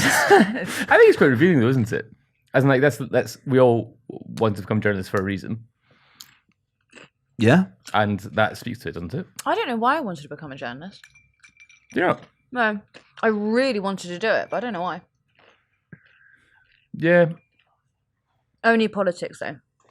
Really? Yeah, That's interesting. I've got no interest in any other form of journalism, I am. and we're the total opposite. yeah, we are supposed to opposite. That's so interesting. I'm surprised that was your first revelation about that. It makes sense now you've said it, but I've never thought about. So I have. I know, but I really want to smoke. Do you want to pop out for a cigarette? Do you want to? Oh, we're not going to. You're just going to carry on. Well, I might join you for the next one. I've recently. I know you've just seen me vaping on the pod. There's actually no nicotine in that vape. What the fuck's the point of it then? Well, so I recently have tried to quit. Quit your vape. Yeah, you didn't notice there was a 3-week period where I didn't vape at all in the office. Actually, there's been a whole 5 years of employment with vaping in the office. And I didn't, and then I relapsed. Oh no! But what I've Relapsing done. vaping is the most lame. Well, no, I started relapse. smoking again, and I was Oh, like, okay. "You fucking idiot!" Oh, I Right. noticed you smoking actually. Yeah, Yeah. So you saw me do that, and I was like, "You fucking idiot! Stop smoking." That was so much fun. That was such a nice week. It kind of felt like, do you know, like, you know what feeling it had to it? Do you know, like, when you were at school, like in primary school, and like the last 2 weeks before you broke up for Christmas, like everything was a bit off kilter. Mm-hmm. And Lots of I was TV using in the words classroom. like kilter when I was 6. But you know, like, yeah, there's TV in the classroom. Your normal teacher's not there. Everything's a bit of a playing games. mess. It felt like that. Well, anyway, so I then went back to the vapes because it was like, "You silly fucking idiot! Just don't be a moron and go back to the nicotine vape." So nicotine is highly addictive. That's one part of No it. way. Yeah, newsflash. We tell you the fucking news on this pod. But also there's the habit of it. There's the physical, the inhalation, the holding the thing, yada, yada, yada. So the way I have been quitting is you go down to the lowest possible nicotine, then you go down to, that still has nicotine in it, then you go down to 0 milligrams, which is what that has been for the last week. And then once you've weaned yourself off the nicotine addiction, you then stop and you go, the habit of me holding and inhaling the thing, that also goes. Right. I don't have the interest in quitting at the moment. I have done it before successfully, Really? I have quit. Yeah, Alan I quit Cole.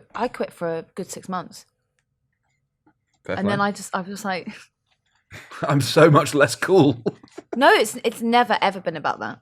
If anything, actually, it really disrupts my image to be smoking because I don't smoke cute or chic. You know, like how. Do you know, like how?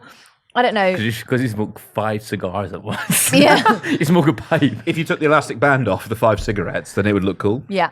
But you know how, like, I guess typically, like on Tumblr back in 2012, we were all reposting those like really hot French women that were like laying across a chaise longue and like, you know, smoking a cigarette. And we'd be like, oh, yeah, so chic. Like, I walk around the office with like a rollie hanging outside my mouth or my ear, and it's deeply unsexy, deeply unchic. So why do you do it then? Because I fucking love it. There is nothing better to me than 5 minutes of peace of the outside. Completely outside of smoking. If you were to just, let's say you're Ed, right? And you don't smoke, so you're a fucking loser. And Never smoked. Never smoked. you're not doing yourself any favours. Never smoked one cigarette. My lungs thank me every day. I've got to go and smoke now. We've talked about it too much. Yeah, I cool. can walk up every stairs. And what you, if every time you got stressed, Yep. you just went outside and went for a walk and focused on your breathing, literally, your inhale and your exhale for 5 minutes, that would be relaxing. Yeah. Yeah. No, I'm not saying it's the same, but There was a period when I would go out for a cigarette break with everyone. yeah. Because it's kind of like from a employee rights kind of view. I want a break as well. Yeah. Yeah, I do want a break. If you just don't get to do work. Have we, Sean's just absconded to go for a fag. Have we still got someone vision mixing? Yeah, someone observing this. Okay, Thank fantastic. God. Thank you guys. Because this is high value production. Serious stuff. Do you want to move? Do you want to move to the Q&A? Should we do one? I'm trying to think. Should we do one to... Yeah. Shall we? Okay, so do you do a serious one? Do you do a non-serious one? Because Ava's not. Tons as well. There's all these... There's about 100 questions here. Yes. Like, this is... We've got we got about two and a half hours. So, you know, Sick. what do you want to do? Should we ask all the Ava specific, all the Ava specific ones? Sorry, I've just seen one. When will Ed apologise for the Glencoe Massacre? I saw that. That's sick. I added that about an hour ago. That's so funny. Yeah, it was one of my favourites. Genuinely, it comes up more than you'd think. So, just for People who aren't The students of Scottish history. yeah, just for the English who are Right. listening, because these days you get arrested and thrown in jail just for saying you're English, Ed. And is being beamed into prison. Can you explain first of all why someone has asked that question, and Yeah. second of all why it's relevant to you and why it's funny that you, Ed Campbell, have been asked that question? So, Glencoe Massacre. So Campbell, Ed Campbell. I'm a Campbell of Argyll. Campbells of Argyll are like the baddies of Scottish history. Like every opportunity there was to side with the English. We're like, oh yeah. Yeah, brother, rock on! Yep. And so, the Glencoe Massacre is what the Red Wedding is. One of two things actually that the Red Wedding in Game of Thrones was based on. The Glencoe was the home of the MacDonalds, who were traditionally Beautiful. Yeah, very beautiful. Next to Lochie, near Fort William. Am I right? I don't know. I believe that's where it is. Let us know. Anyway, I can't believe I've just gone out on a limb like that. I'm 90% sure that's where it is. and the Campbells were visiting Glencoe, I guess. They went there. I don't know why they're visiting. Just popping in. Just popping in. Nothing to do with premeditated murder or anything like We were in the area. Not in Argyll, in the southwest of Scotland. We're here. Just hanging out. Glencoe, and there's hundreds of us. Don't worry about that. Nothing suspicious here. And the McDonald's welcomed them in, fed them, sheltered them. They went to sleep. Campbell's, because fucking grind set. Like Sisyphus, baby. Up every day. Absolutely, fucking pushing that boulder up the hill. He's a Campbell, you know it. Believe it or not, at the Glencoe Massacre, the Campbells massacred the McDonald's, and it became this whole. How many did you get? I think hundreds. Not enough. I don't know. Do I need to take responsibility for this? I wonder if the chief of the clan has apologized for this.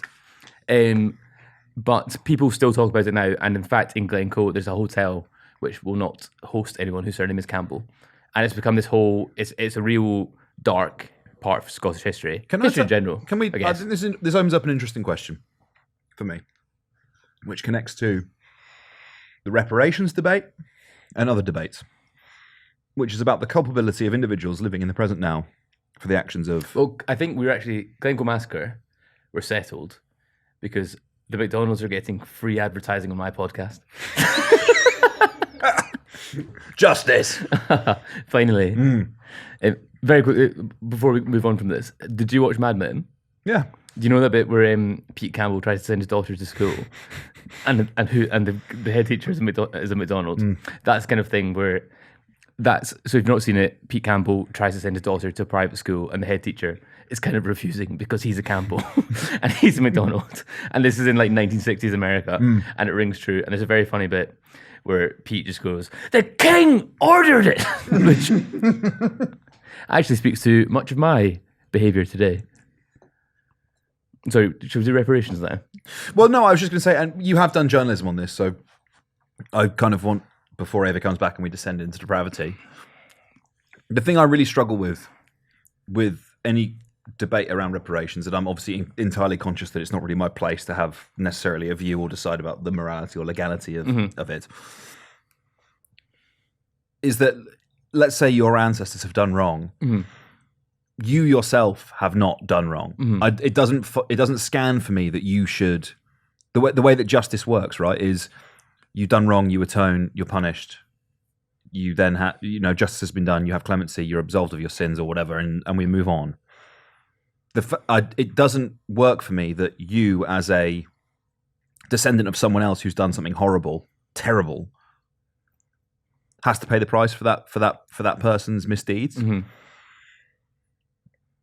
Not least because I think it's Hannah Arendt which says treat your forebears with humility so that those who come after you might do the same to you, right? Because the way that our ancestors behaved does not fit with the morality that we have now. No. It never will. And you can be damn sure, as the arc, to quote the duality of man, Hannah Arendt and Barack Obama, the arc of history bends towards progress, right? So in future, things that we do now that we can't even conceive of being wrong right now, people in the future could judge us for. Yeah. And you have to treat those who came before you with the humility, because if you don't, how can you ask those who come after you to do the same to you? Because you didn't know better. And I'm really reluctant for that reason to kind of conduct any kind of discussion or conversation about reparations for historical misdeeds.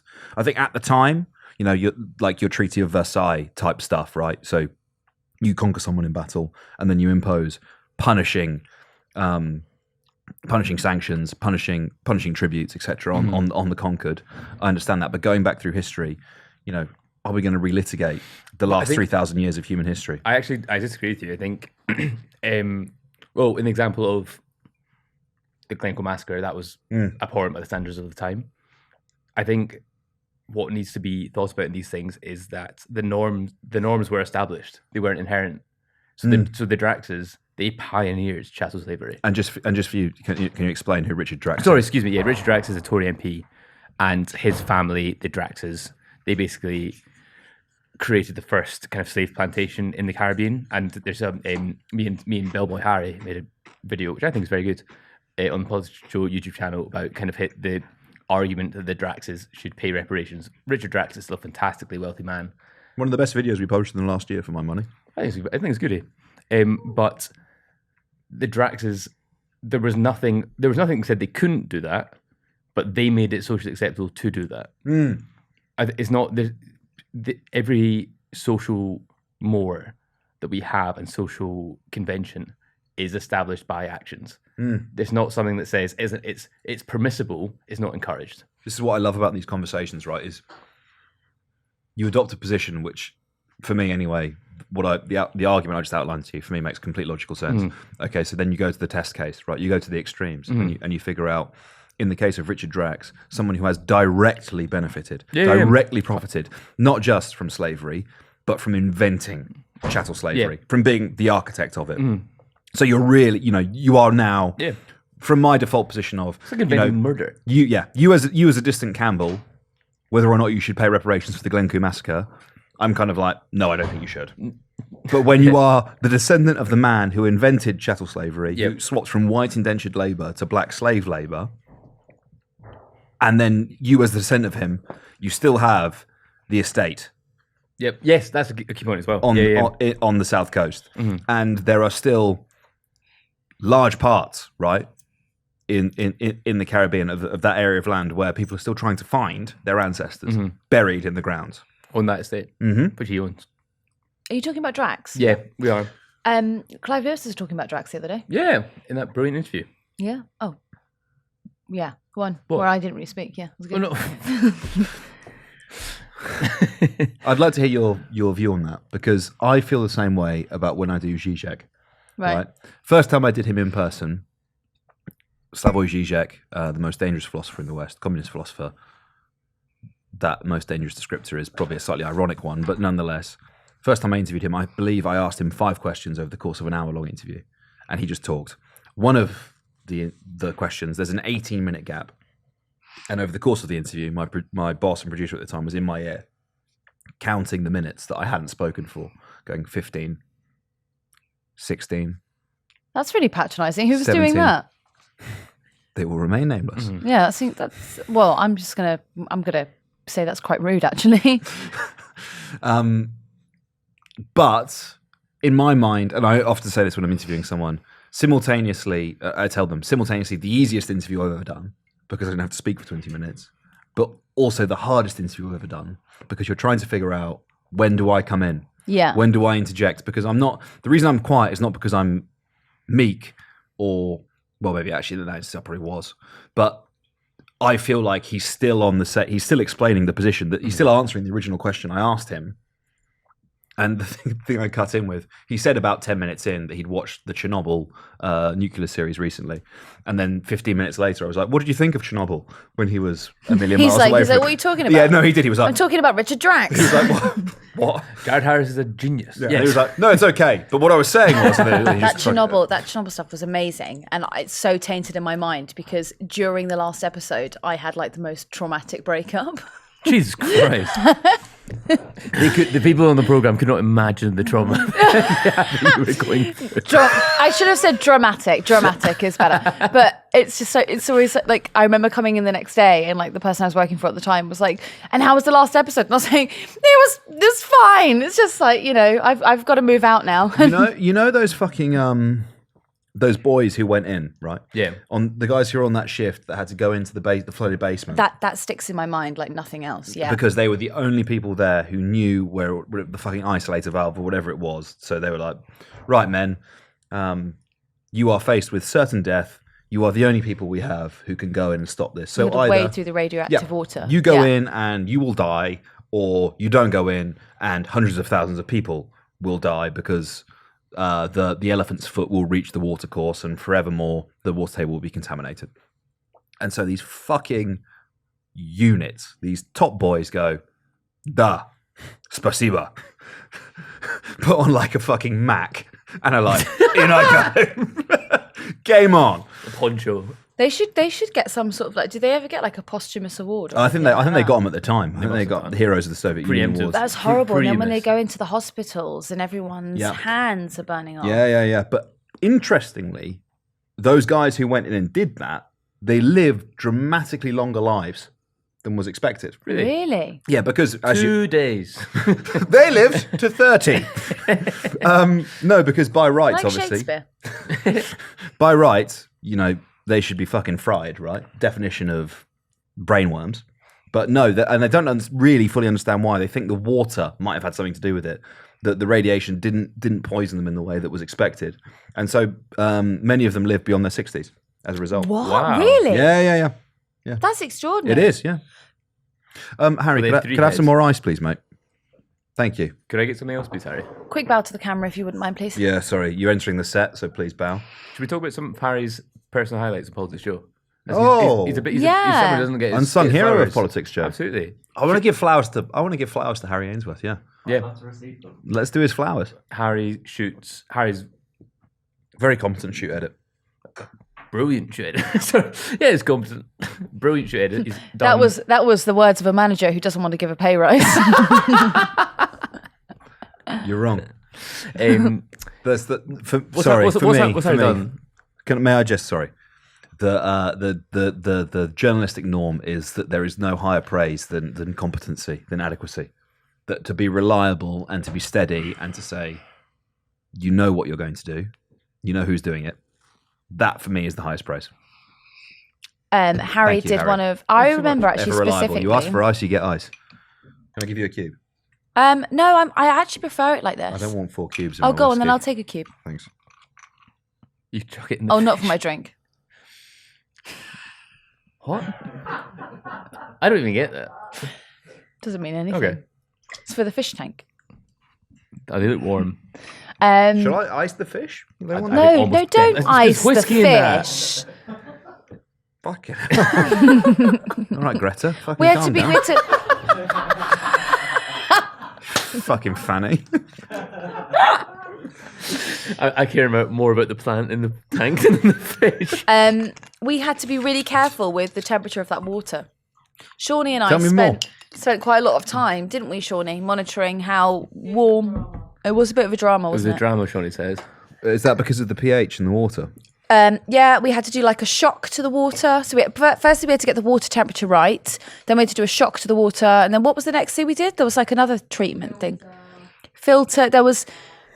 neither Shawnee and I have got a career in STEM after this, as we've discovered, because we had to outsource. We had to outsource fitting together the filter to one of the boys on the team.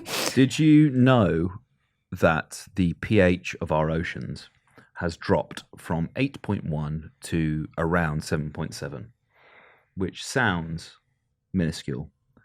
But if you are but that's familiar happened. with the pH scale, Don't be a cunt. you know, only That- up to about 14. That has dropped in the space of one human lifetime, right? Jesus. In the space of one generation. That is more than the pH of the oceans has changed in the entire scope of human existence. Fucking hell.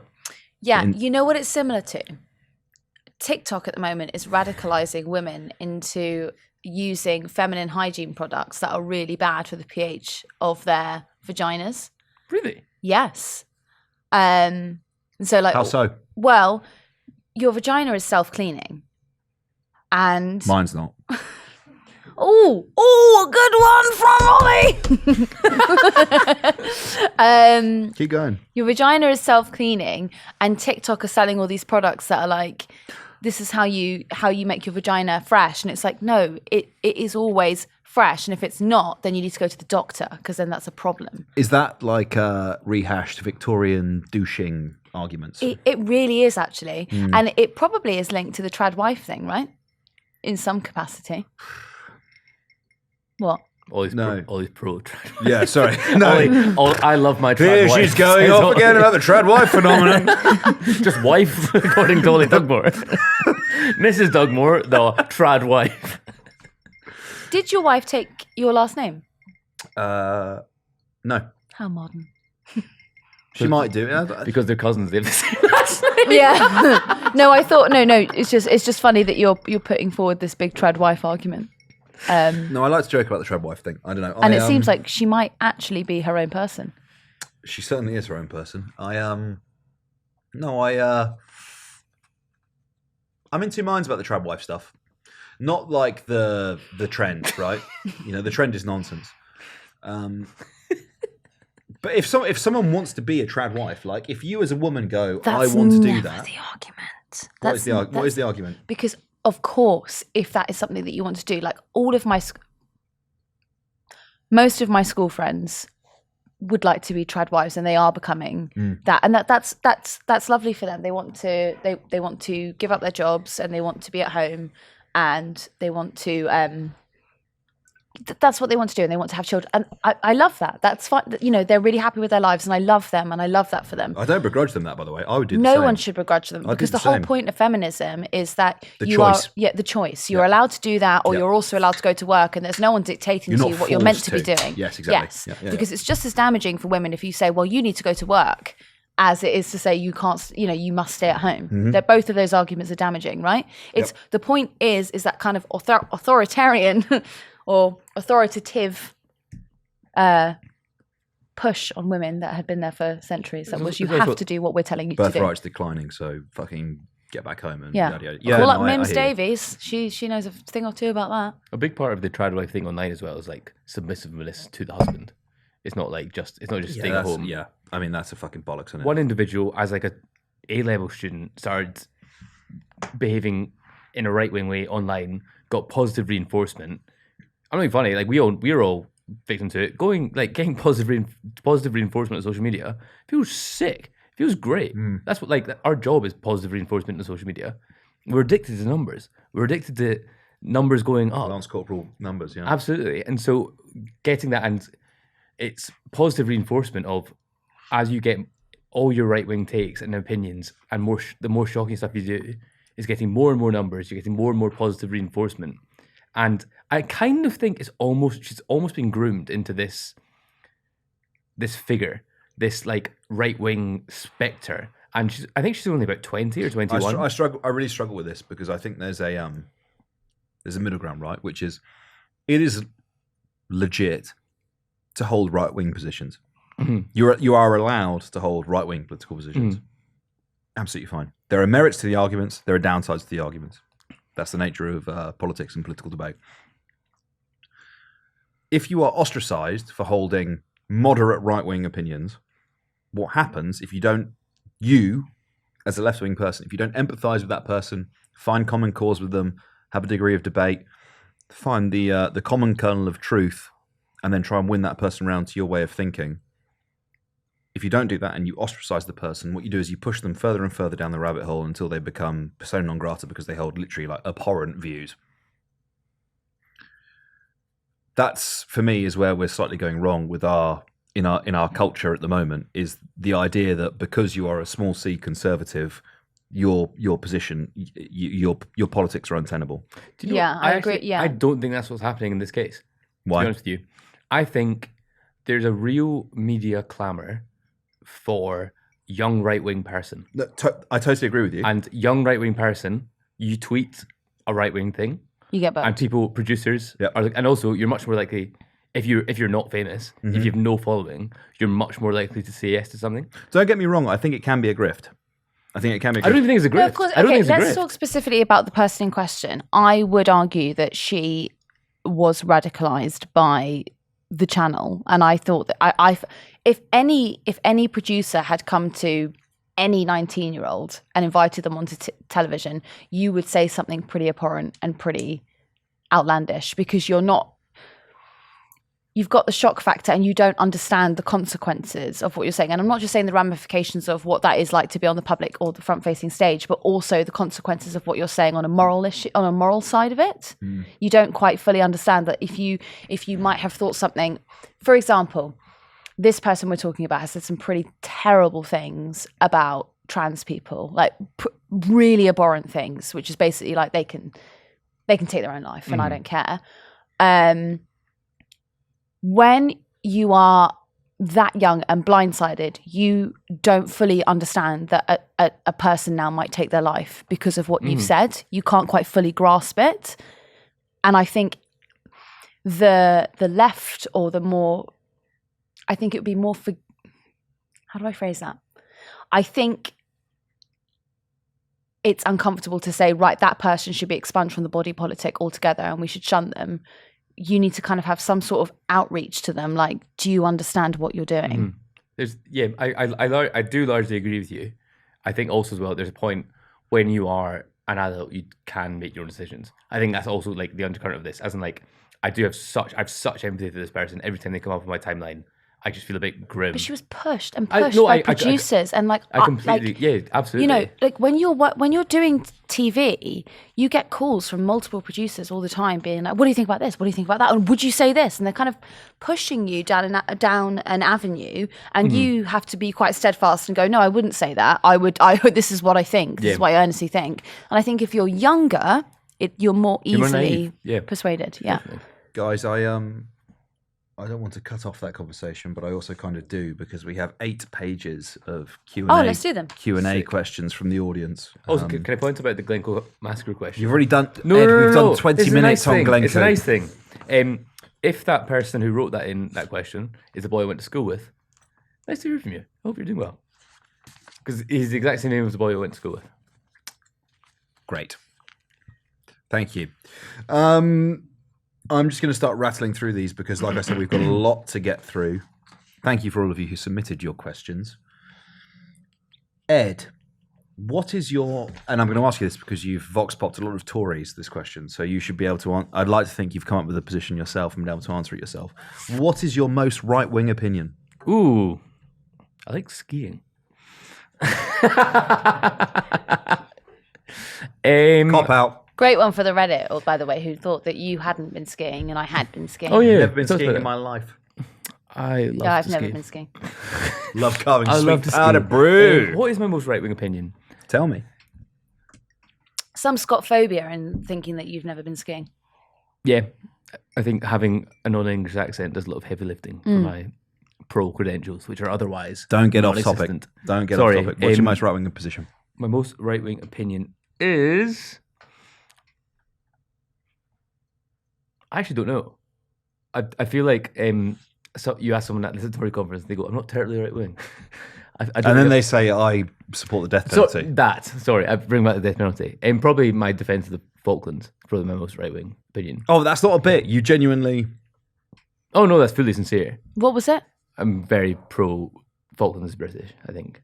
Really? Yeah, I think so. That's not a bit even. That's a bit. What part of you about the island in the South Atlantic Ocean? Because it was fucking uninhabited. And also, Argentina is another colonial state. If the USA were claiming a random colony, like it's like the US doing like an anti-colonial campaign for fucking Puerto Rico. It's the exact same. That's it. Although it is theirs, to be fair. But Argentina is a colonial state. Argentina doesn't have has very few people of color. I think Puerto Rico is a bit of a controversial example there. Just so that... What was it? Why? Well, because it doesn't have any of the advantages of being... No, I was using an example. I'm not commenting about the statehood. I mean, like, I'm not from like the Puerto Rico's perspective. It's like being or America. It's like America trying to take back Chile. Something like that. Like it's Argentina is a colonial project as well. So it's sort of like with Kissinger and Allende when he was throwing people out of the helicopters. Yeah, I get it. I'm with you. I don't know. It's Pinochet, not Allende.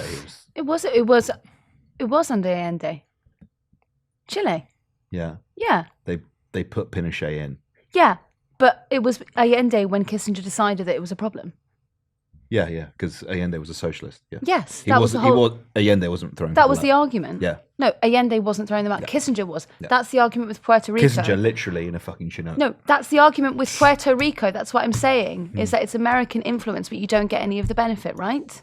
That's what I'm saying. Yes. Why? They would argue with that, was it a hurricane they had? They would argue 100% with Trump throwing those.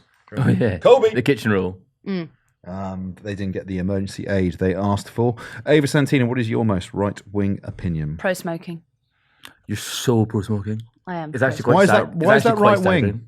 Because if I It's say... anti-nanny state, isn't it? I guess so. Yeah, that's why I don't like it. I don't like nanny state. And I guess some parts of the left. Oh, actually, I was going to answer this really earnestly. But sometimes when I answer things earnestly, people take it out of context and then get a bit jumped up. I changed my mind about Brexit only a couple of months before the vote.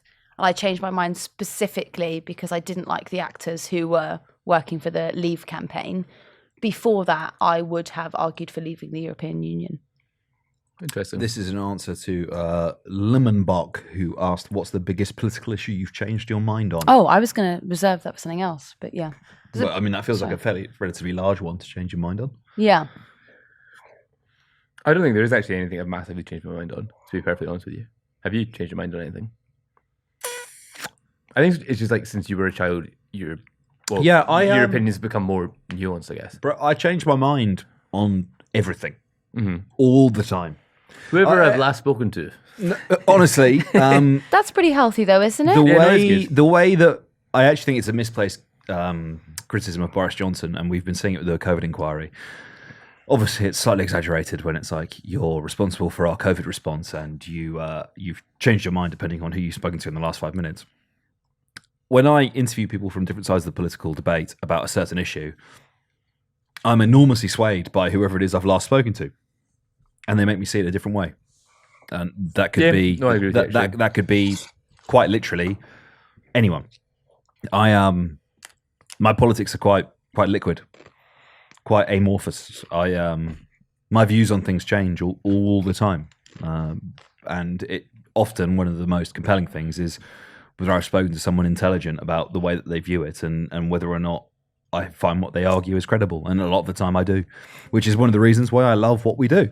I love what we do because for all of your fucking certainty, for all of your, and I think that's a product, by the way, of the digital age in which we live, for all of your certainty about your correctness, your moral certainty, your moral purity, there's a very compelling argument for the other way. And whereas with things like man-made climate change, there is very clear evidence about what is and isn't happening.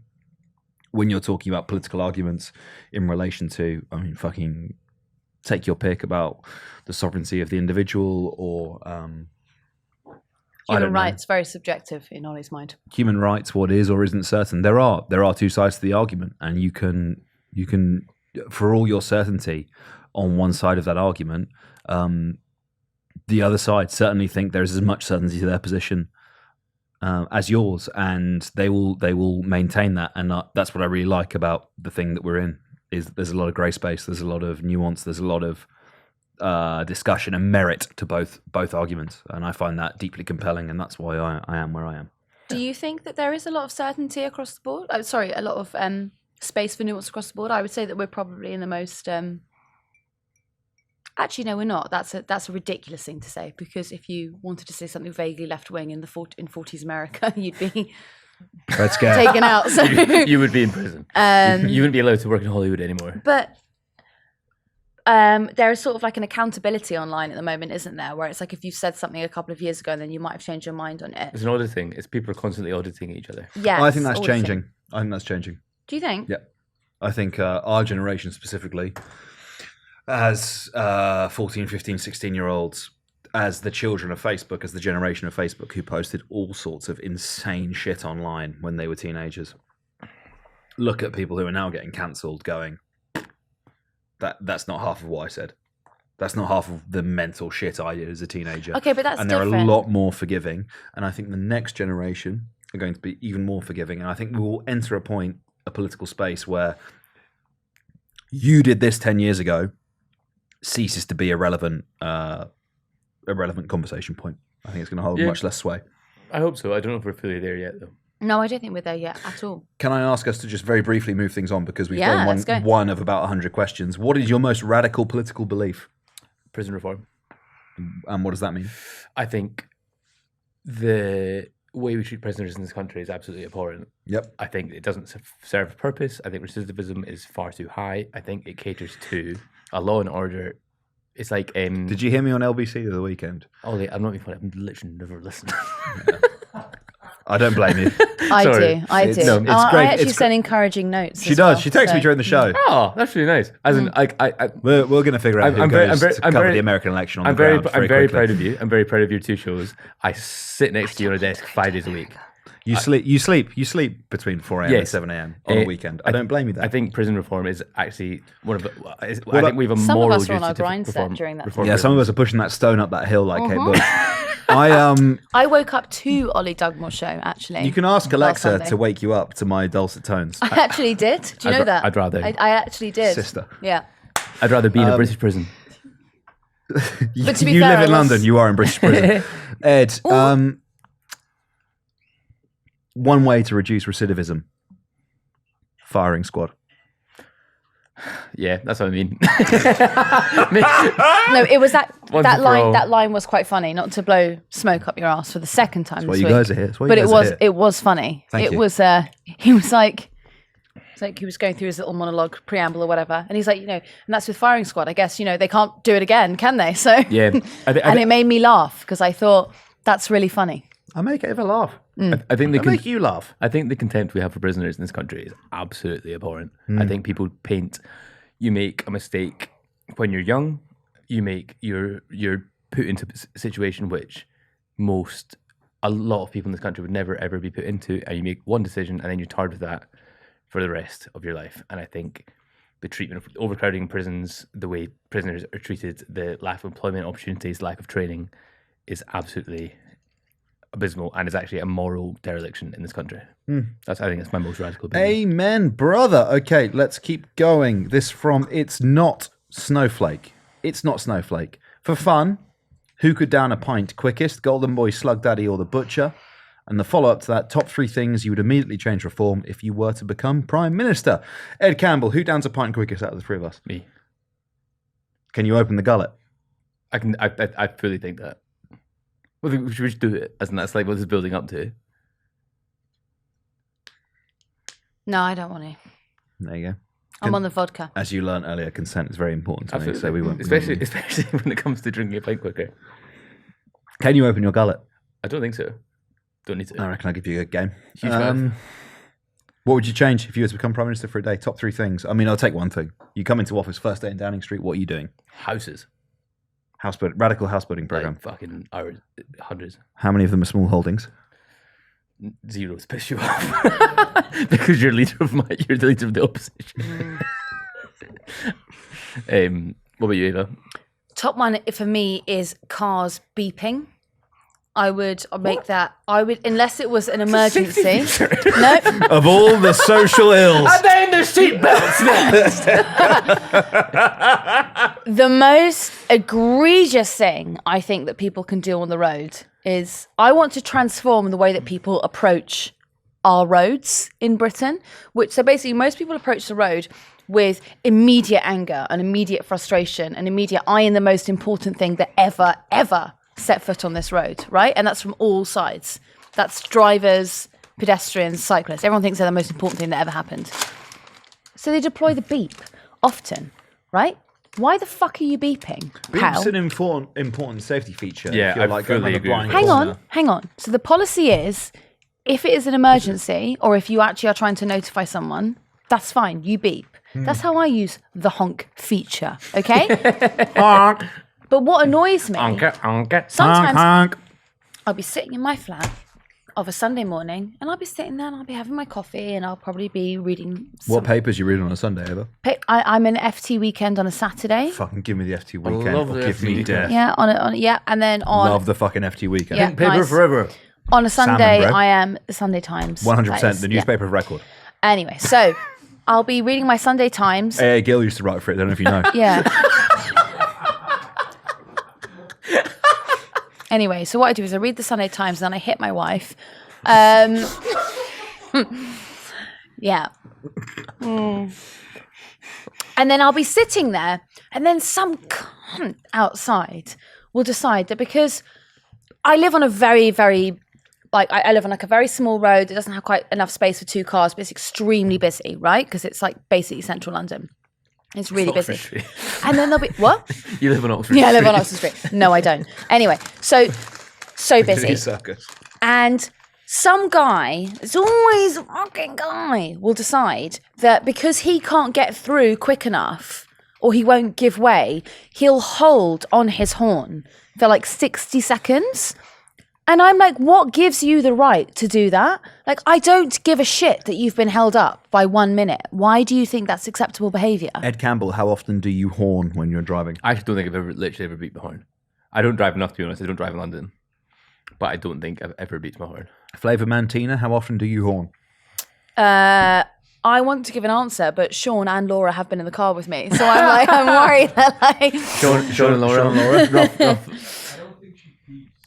I've been in your car as well. Oh, that was... What did Sean say? He says she doesn't beep as much as she shouts. No, but that's like internalized rage, so that's different. That's all right. Yeah. Yeah. Should we do another question? 100%. If you were all Prime Minister, who would your fantasy cabinet be? You can name any politician, past or present. That is from Lord Spliffington. Your Lordship, it is such a pleasure to have you listening. Thank you. Your Highness. Oh, that was very funny. Doff cap. Oh, very good, sir. Ma'am, thank you, ma'am.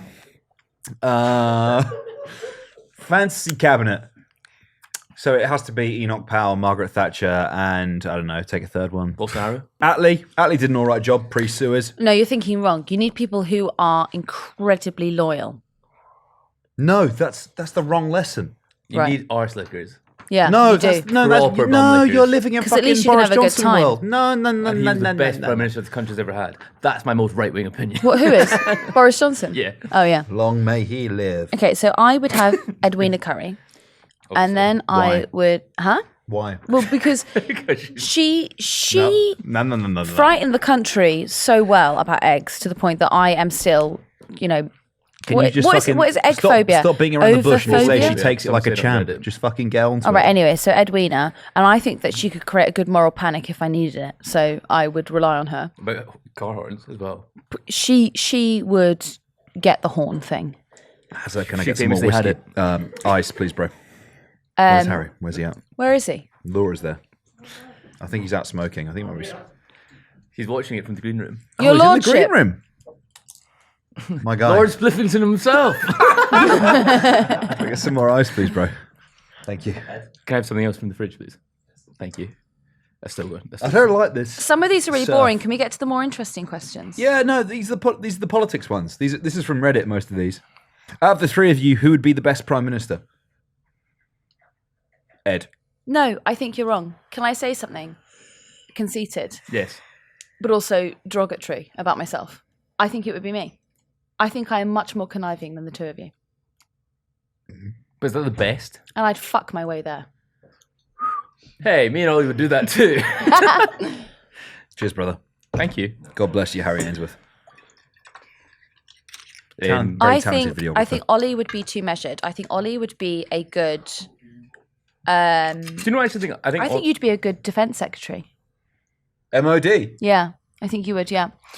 Less jaw, I more think- war, I war. genuinely think Ollie would be too interested in like the The sex side of philosophy. politics. As in like you'd be Fucking Profumo over here. you'd be too interested in reading the policy papers, as in being like you know enough of like an arse licker to be like you need to you would. And be that's the, why I'd be really good at it.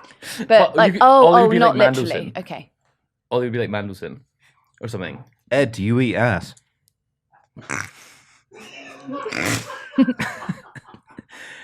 Does the day end in Y?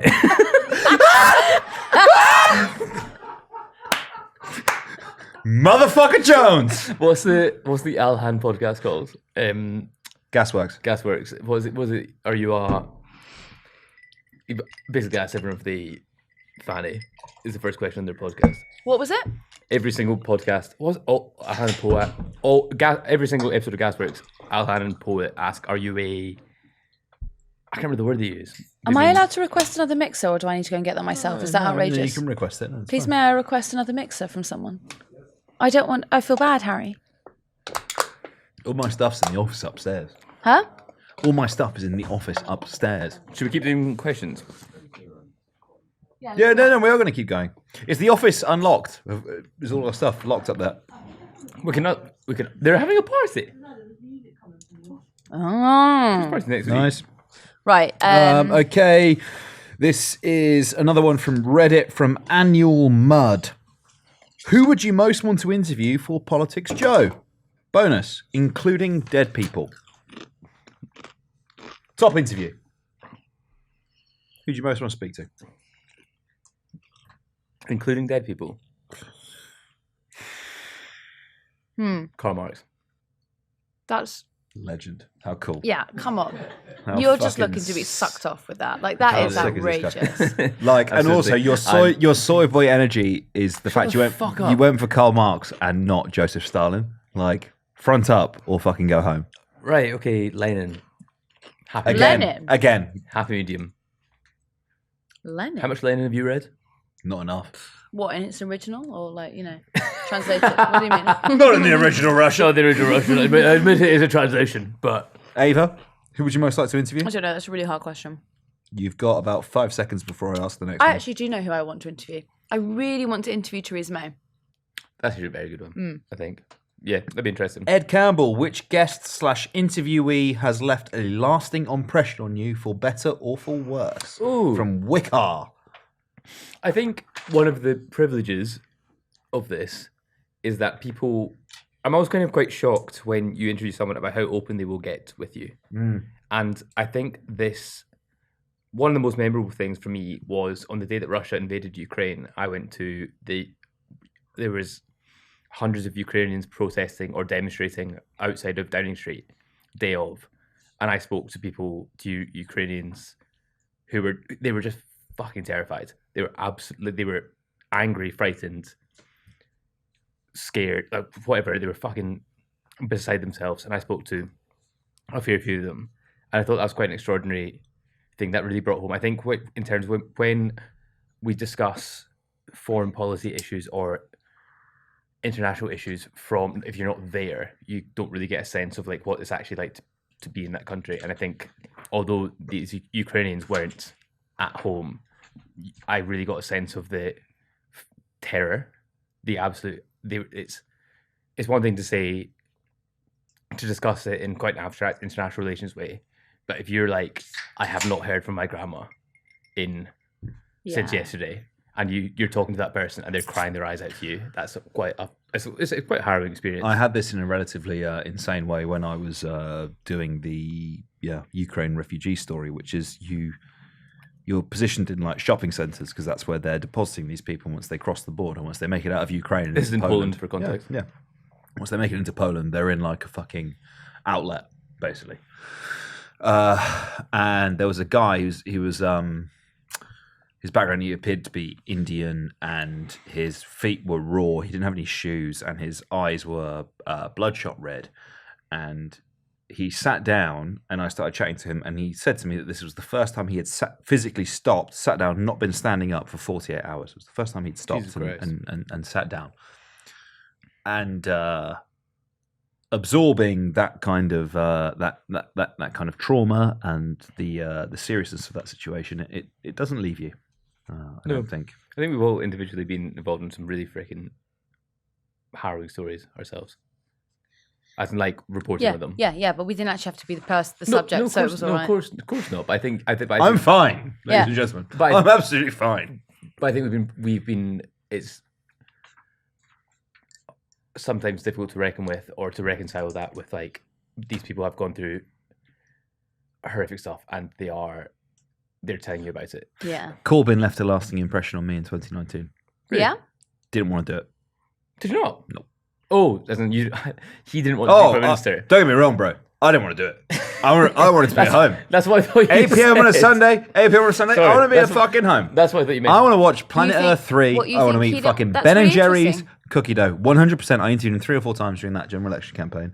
He was That's so interesting. done. I he agree had with that. no interest. He was tired. He was fed up. You asked him a question that was vaguely challenging to, and obviously as you're required to do, you challenged his ideas about the socialist utopia that he intended to create, the socially progressive, I don't even have to call it socialist, social democrat idea. And you challenged those ideas, and he was just fed up. He was tired. He didn't want it. Yeah. And that's one of my big takeaways. Yeah.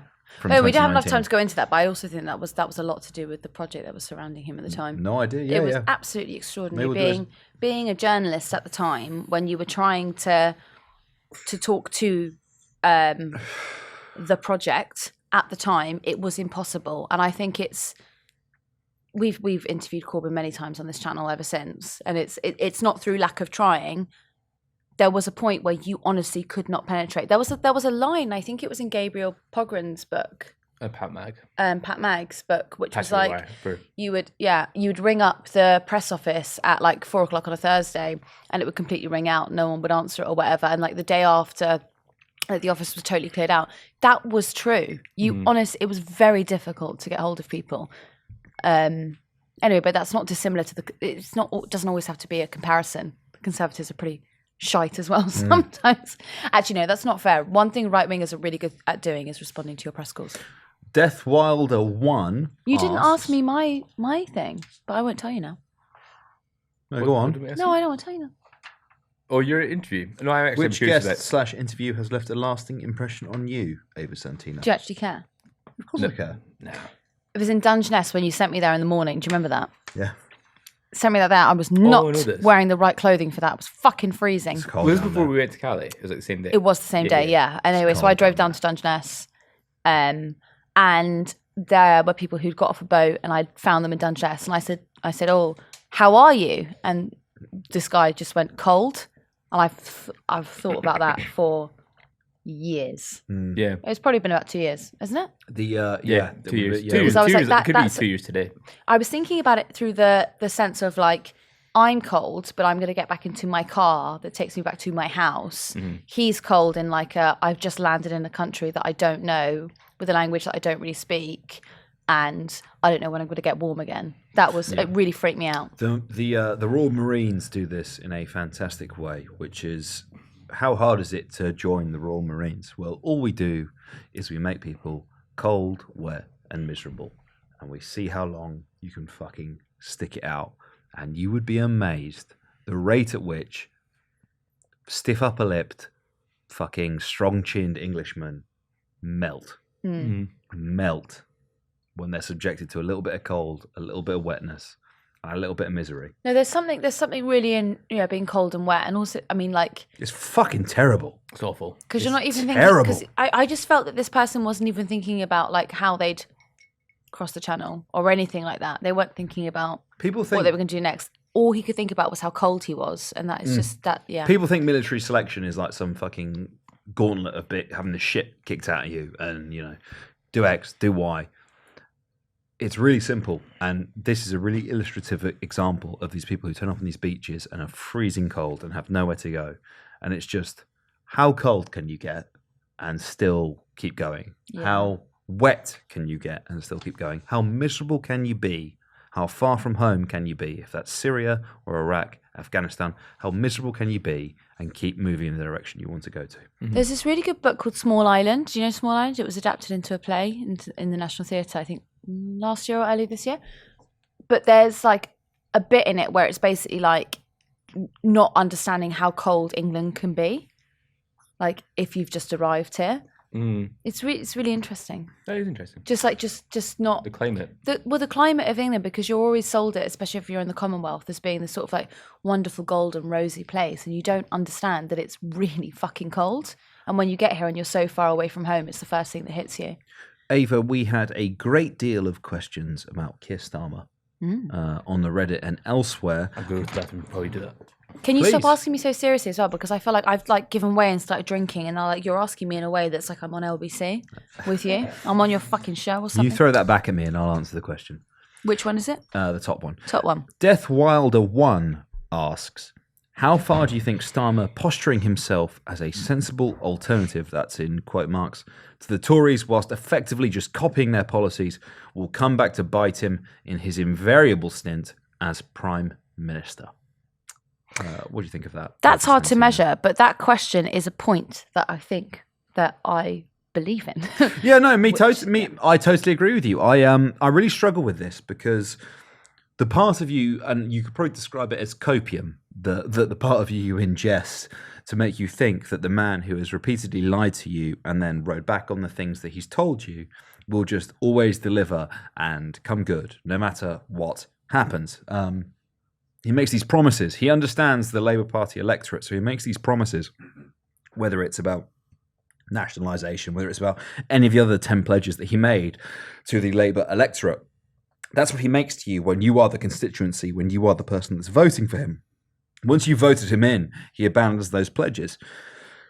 Now that you are the voting public, I think it's broadly the same thing. I think he makes these pledges to you, whether it's in the Sunday Telegraph at the weekend, talking about how much he admires Margaret Thatcher, whether it's about adhering to the fiscal rules of the Conservative government for at least the first 2 years of a Labour government, even though there should be, at least in any strict philosophical and political sense, a divergence between the Labour and the Conservative Party, that the first 2 years of a Labour government will adhere to the same fiscal rules. Whether it's anything to do with his policy position. God, what are you doing here? As the leader You're doing like match commentating. As the leader of the opposition, I think that when I say he's just doing this to win a vote, I think I'm telling myself that to make myself feel better. Okay. I don't think it's real. That point with some of the... There is a line that is going around online forums at the moment, mostly Twitter, which is you'll say, okay, well, Labour haven't presented a policy on this yet, and people will reply being like, they don't want to give them any ideas. It's like, you are honestly feeding into this narrative that Labour don't have to do anything but let the Conservatives be quite shit to get them elected. You're now going to elect a government that you have no agency in, because Keir Starmer probably will win a landslide majority because of how terrible the Conservatives are at the moment. And you'll have played no part in that. Once he gets into government, he doesn't have to do anything that you care about. Any other Prime Minister who's trying to vie for your vote has to listen to the electorate and has to listen to what the important things are. This man right now, the biggest concerns for the country are environment, housing, immigration, cost of living crisis. Cost of living crisis is actually way higher up than any of those other three things I just said. So, sorry, view them in reverse order. He does not have to pay attention or win your vote because you are conceding that the Tories are so bad that I'm just going to let him in anyway.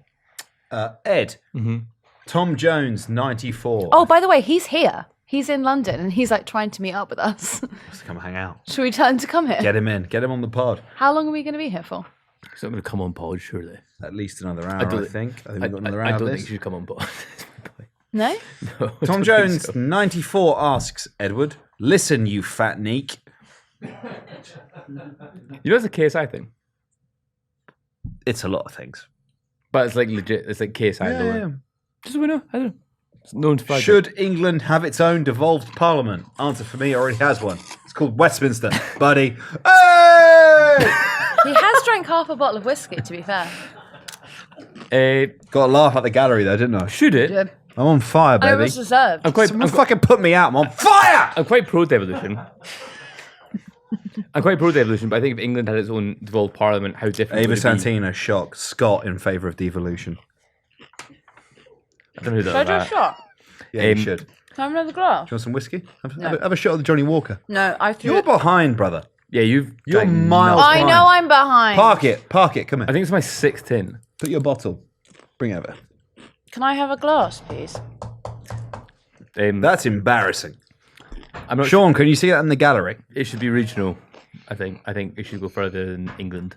Oh, tell me more, brother. Well, how different would an English parliament be? Are we to actually drinking the- there? Because I've been reserving myself. You joking? Motherfucker, are you kidding Have me? you seen that? That's just Ollie. Put a dent in it, sister. Do some work. How different would an English parliament, if it's just for No, England, that's be the point. No, it's the same. to Westminster? the same. It should go further. It should, It's the same. it should be like a north and south, a north Midlands south. I'm looking for an opportunity to duck out and go for a piss, so I'm going to ask Go you now. this. Go now. Piss in Ed's mouth. In our run. Don't do that. Not again. Gratefully. How do you think you got accepted. this job? Harry, what's going on with that glass? Are you like... Because I know that you're moving... Harry's pissing in it no, himself. No. What my concern was, it wasn't me being a dick. Harry, it wasn't Where me were being the a shot dick. glasses from? Harry, what I was concerned about was you were taking so long and I could hear you rustling around that I was like, is he like You're gonna shitting have in the one. glass? What's going Oh, on? yeah, sure, yeah. What's Say about the fish? happening? They're Is he ugly as licking the fuck. glass? They're smart. They're He's so fat ugly. Pringler. No, the big eyes are a sign Ed, do you of want a their vodka intelligence. shot? Yeah, he Can I does. have a whiskey shot? He wants it hard. He wants the Johnny Walker. I'll ask you guys this one. Thank you, Harry. Because the next one is about me, so I should be back in I time. don't think that... Yeah. Wishing Well 448 asks. Laura, do you want to come and do a vodka shot with us and then Of course answer a she does. question? Of course she does. Yay! Laura, sit in. I'm going to run out. Producer now. Laura. Welcome. Okay, Yes. right. More and more young... No. Laura's coming in now. You, can get out. You do that question now, yeah. Is this what I'm asking Laura? Everyone clap.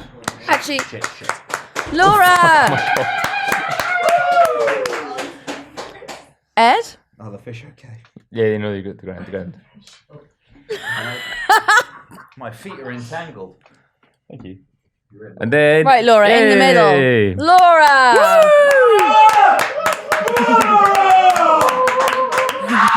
Fan favourite.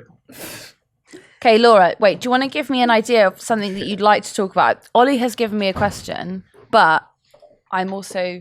I'm interested in what Ollie thought I would want to answer. Okay. Right, should we do our shot first? Yeah. Okay, ready, everyone? Cheers. Cheers. To the fish. To the fish. To the sovereignty of the Falkland Islands. Mm-hmm.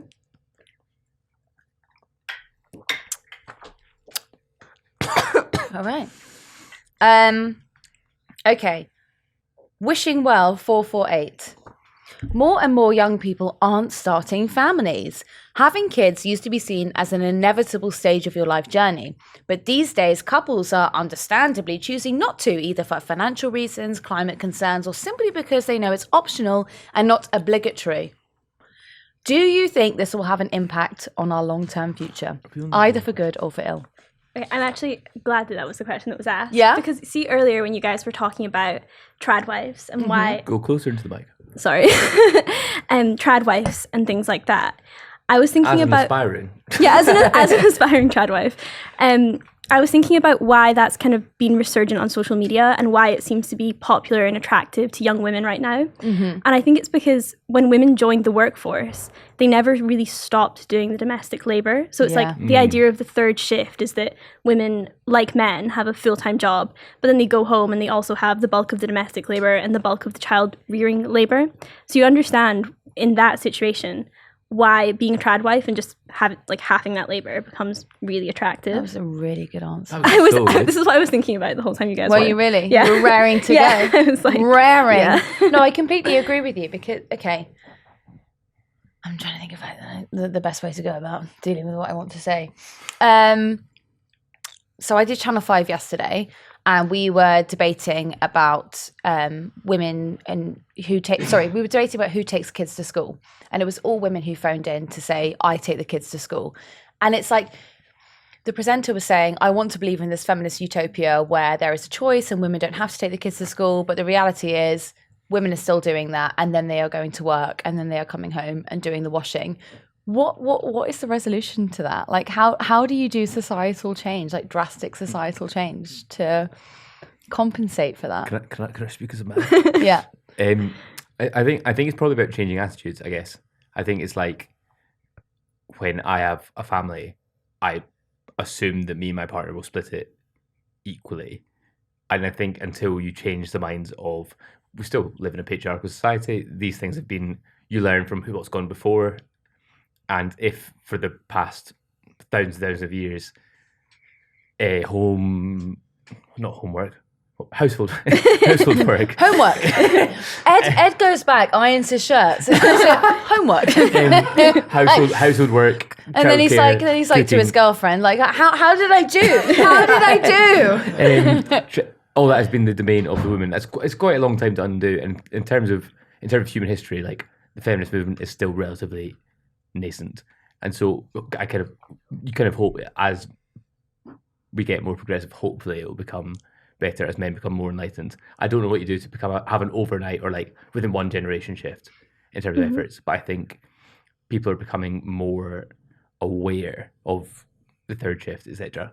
And because this sort of goes back to the Henry Ford thing, right? So Henry Ford masterminded the working week, right? So it's like you go to work, you have like 8 hours working, 8 hours rest, 8 hours sleep.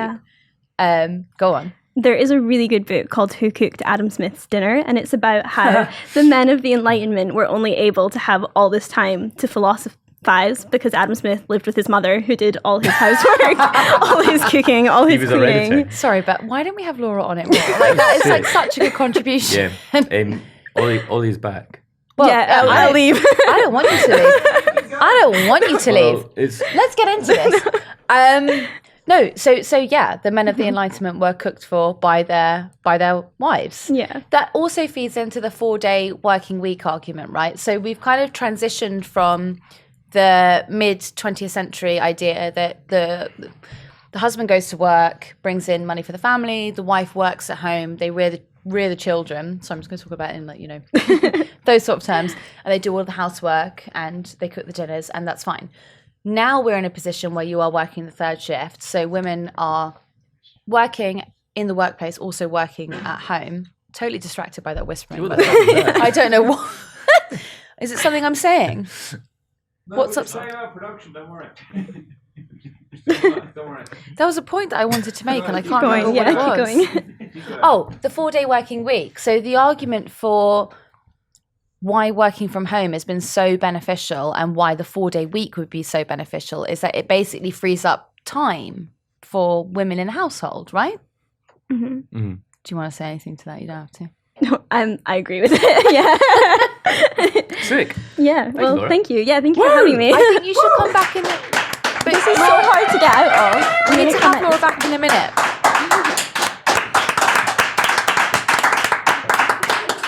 So, welcome back to the PoliticsJOE fucking lock-in. We're back to the ultimate format, 2 boys and a girl. Boys rule. Boys rule. Yeah. What should we talk about? I admit all these questions are quite me, Ava, and Ollie specific. I'm just going to scan through them. I've already apologised for the Glencoe Massacre. I don't think you've apologised enough, actually. I'm not that sorry about it. So, right. So, Sean, you are an Irishman, I am. famously. How does it feel? Maybe this is an interesting thing for me personally. I don't think I've ever asked you. As not a Brit working in British media, British news media, what's your diagnosis? How do you think? British media? How do you think British political journalism? How effective do you think it is? How does it perhaps compare to Irish journalism? Laura, I've realised that you cannot answer for that question. I have a similar answer about coming from Scotland, like comparing Scottish media to Westminster media. Interesting. But if Sean goes first. No, well, you're a Nat, so he can't answer for Scotland. Absolutely not. But well. Do you know what? I didn't. Close to the mic. I haven't thought about that much until maybe the last 2 weeks in Irish politics after the riots 2 weeks ago.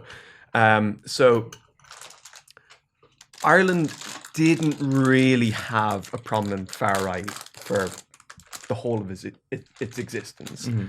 Yet there was still the same kind of structures of how the media operated in Ireland. So you had a lot of like the Irish Sun, the Irish Daily Mirror, the Irish Daily Mail, all these kinds of things. I'll get one in a bit. Cool.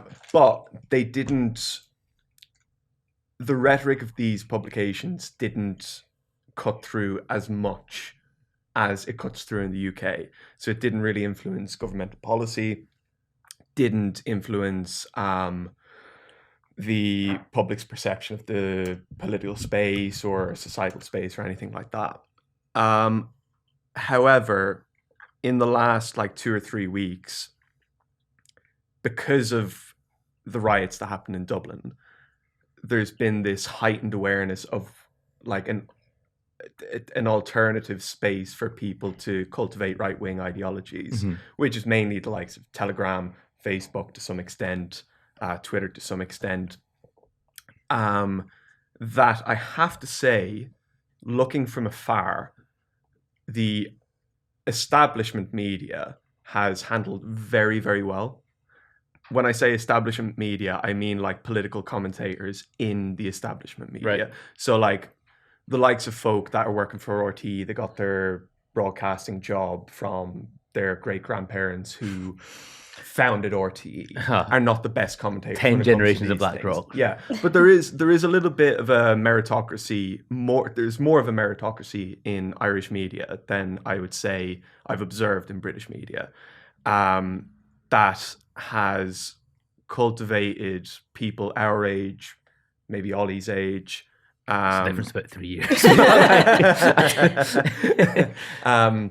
But you know, like mid-30s, early 40s, kind of. Sorry, right. Exactly. Journalists who have worked really hard to get to where they are, have learned every minute detail of Irish democracy and Irish political operations to be able to give people my age and younger a very astute analysis of what's going on in the political sphere outside of what's happened in public. And again, I'm just using the riots as a case study on that. Whereas I think here, what tends to happen is you look at the Remembrance Sunday protests, and people like us do very astute, very insightful analysis on what happens, thanks to Ed Campbell right here. Yeah. But the rest of the media at large don't really do it. They just report that right-wing hooligans, football hooligans, were out protesting and just took an opportunity to rush onto the centre. As opposed to it's not reporting that it's like a pre-planned or like how dense the network is of far right. That's an interesting thing. Yeah, so I think like to answer what was the question? Like the main difference between Irish and political. I wanted your diagnosis of the British political thing. You said you started ranting. No, I think it's a brilliant example. That like the main difference is that there's a lot more thought and care that goes into how the media report on these things and how they break down the information from not only what we know from actual events, but also how we got to the events in the first place. Whereas here it's very reactive and also to some extent propagating new events to happen. That's an interesting point. Yeah. Laura, you and I what do you think of the Irish? Well, I was going to ask, do you think there's a greater diversity of media in Ireland than there is in Britain? That can't be true. That can't be true. No. It's too small population. No, absolutely not. There's no, I wouldn't even say like in terms of independent media. There's a lot of very good journalists in Ireland that are signed up to legacy outlets. I would say, however, most of them are not. There are some fantastic journalists at RTE, but RTE has, because it's the broadcaster of record, it has a very straight, similar to the BBC, obviously. There's no real deep dive into events and why they happen, apart from one or two programs that do things very selectively. Whereas I think is it just not there's just not the audience for it in terms of literally the there's numbers. No audience, yeah, sure, but there's also, I think, resource-wise, it's very different in other outlets. So, for example, there's our version of ITV is Virgin Media TV. We can go into a different conversation about how that's problematic that Richard Branson owns one of the networks, but they have a very interesting way of doing political analysis, where there's three notable characters that came out of the pandemic in Virgin Media that got somewhat of a cult following in Gen Z and young millennials in Ireland. That then they've then been given enough rope to be able to make podcasts, to be able to get more airtime on television and kind of bring young people into terrestrial media that way. There are also a lot of mainly podcasts, but a lot of people that do actually a lot of it is linked to political parties, left-wing political parties, but there are some independent voices. One of them that's on the top of my head is Tony Groves, who does a very good podcast called Tortoise Shack, that takes like one subject a week and then does guest-based analysis on what's going on. But yeah, there's just not a market for it. There's not a massive pool, but I do think that we benefit from having we're able to look across the pond and see what happens over there and go, let's make sure we don't do that here. And that's a lot of like what the general public has seen since 2 weeks ago, is that a lot of British commentators been latching on to what happened in Dublin and being like, well, look, they're doing it too. They're reclaiming their land, you know. And then like everybody else, rather than an event like that being a recruiting tool, it ends up being this repulsion mechanism where people are just like, well, if they're supporting it, then maybe it's a bad thing. Yeah, you know. But yeah. Laura, you're a Scot. I'm a Scot. Ollie and Neighbour are back from smoke break, so in their intervening time from their while the nicotine really get into their system. You mentioned there a difference between the Scottish media and the British media in general. Where was that thought taking you?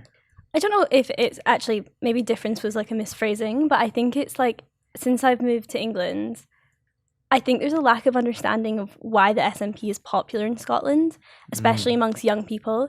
And speaking as, like, I don't remember Scotland before the SNP was like this massive electoral force. So maybe my view is slightly influenced by that. But when I speak to my friends who like are all my friends actually are quite ardent SNP supporters. And I think that's just by virtue of growing up like in Scotland under not remembering anything else. In the one-party state. In the one-party state, literally.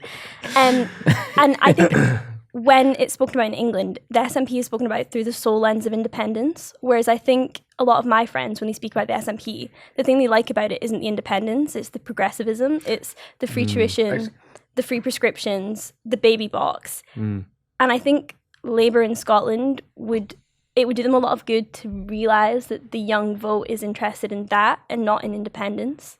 Yeah. Would you agree with that? I would disagree. I think I disagree with you in your diagnosis of how English people view the SNP.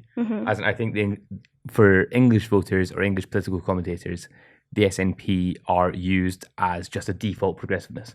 And there's very little interrogation of what their policies actually mean beyond just general progressivism, because ultimately it doesn't matter in England. If Stephen Flynn or Ian Blackford before him makes a very progressive speech in the House of Commons, and you want to hammer the Tories with it, phenomenal, yeah, brilliant.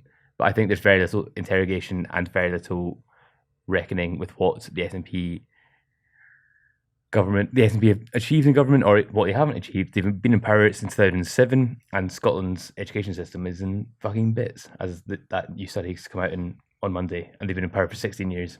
Whereas I think in the wider UK media, actually that's a thing that's unfair.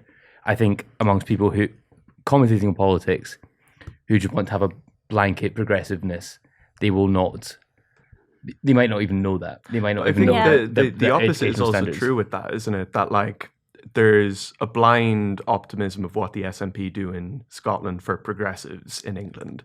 But yes, when you were true. mentioning Labour, that there's this reluctance to engage with what the SNP do well in Scotland, where it will be like Keir Starmer going up doing a photo op with Anna Sarwar and saying, well, the people of Scotland don't like all of the recent news stories about the SNP, so that's why they're going to vote for Labour. That's a tactic in the UK as well. Like I don't know. I think that's, if it works in the UK wider, like more widely, like the SNP is not the electoral force it was under Nicola Sturgeon, partly because it's not under Nicola Sturgeon anymore. Yeah. I think that's something to consider. Are we nicotined up, fellas? Yeah, you ready? Do one more question and we'll sub in. Okay, halfway through. So Sean's going to start you off in a sentence, and you have to finish what he says. What should we do? Something about what's the best impression each of you can do? No. Maybe not that. What would if you three were reincarnated as a wolf, bear, and eagle? Who would it be and why? It's very much aimed at the three of you, isn't fuck it? them. Yeah. But it's us three now. Wolf, bear, and eagle. Wolf, bear, and eagle. I had an answer for us three. I don't have an answer for us three. Do both. I think wolf, bear, and eagle for me, Ollie, Ava is wolf, bear, eagle. Ava, eagle. Fuck you. Why is that fuck you? Why is that fuck you? Ollie, wolf, me, bear. You bear. But I don't know why that. But I don't Well, know. the bear is a cold weather animal, isn't it? Yeah, and I'm Scottish. Yeah. So, whereas the three of us. He's totally disconnected from the gay lexicon. No, I'm not. I am an author. When I was in Bulgaria 5 years ago, so I was with a few of my friends who happened to be gay, and we made the observation that in Bulgaria, I'm a twink. Was the observation? Wow. Who happened to be gay? I don't want to say my gay friends, but I don't know. They are my gay friends. My Yeah. friends who are gay. But we made Who the also observation. happen to be gay. Yeah, it's an It's not the main reason you're friends with them. It's not a choice. Is my point. Well, we don't know. Wolf or eagle? Laura? Instinct. Quick fire answer. Wait, so you're saying you're a bear here as well? No. I'm curious to hear Right. what Laura's answer. I think you are an eagle. I like that. I think you're a wolf because I feel wolves are not Irish, are they? There's the Irish, No, surely the Irish, surely the Irish they were. Wolfhounds is something. That's a rugby Yeah, team. that's a dog though.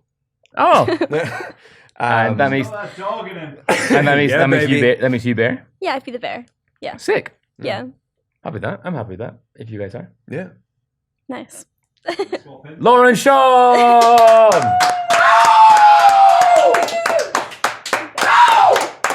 100, baby. There's been a few questions about my interest in beavers and the natural world, full stop. And I feel a sense of obligation to tell you all that my interest in the natural world extends far beyond beavers. Like, far beyond beavers. Tits too. I love bubs. No, I'll say it to you two right now. Mm-hmm. Show me a picture of a shark. I will be able to tell you what species of shark that is. Can't do that. Scare them. There's two in this tank right now. They're No, Ava, if you were to show me a photo of literally pick any shark, I could tell you what species it was. Would you like me to show you a picture of a shark? Yeah, I would, yeah. I love the natural world. Oh, I It's- tell you what, I've got a good question for you. It's not just beavers. Like my... You love sharks so much. How many views does Baby Shark currently have on That's YouTube? such a good That's question. bullshit, man. No, it's not. No, It's it's great. It's genuinely interesting. How many? Completely different. No, it's not because we got Rory asked it from The yesterday. Office asked us this yesterday, and, And it who was a good got guessing game. Sorry, who got it bang on? Ava got it absolutely bang on. How many views does Baby Shark have? Mm-hmm. The video of Baby Shark. How many views? I'll give you 2.5 billion. You're wrong. 2.5 billion. You're so wrong. You're not even fucking close, brother. Am I low? So low. 10 billion. You don't even know. Oh, 10! Maybe in about 2015. Well, no. So what? Am I under? Am I over? 13 billion. 13 billion You told me I views. was. Right, fine. You were low. 10. No, I love the natural world. It's what I'm most into. Baby Should we- do you know what- shark. I love Should we- animals. That's It's not just It's it's not beaver centric. I'm all over. I'm all over this. Beaver shark. Do. No, show me an animal. Honestly, show me an animal. I'll give you bird ID. Bird ID. Yeah, I'll tell you what it is. What's your favorite bird? Pick a shark. Tell me. Neither of you are reaching for your phones. Pull up a shark. I'll tell you what it is. Harry's got a shark, seemingly. Pull up a shark. I'll tell you what it is. I genuinely will enter that Oh, do you know arena. what's a really interesting question? That's a weird cunt. From here, it looks like a whale shark. Is he right? The spots on it look like a whale shark. Yes. Yeah. It's a whale shark. Yeah. Yeah. That was a freaky looking thing. I must say. Do more. I'm serious. I'm not sure how great. No, audio that do is. more. Oh my god, I just spilt that all down myself. Do more. I won't. I'm not fucking around. I think I can. I will give you 100%. I will What's the wager Can 100%. someone look up what the most obscure shark is and do that, please? Thank you.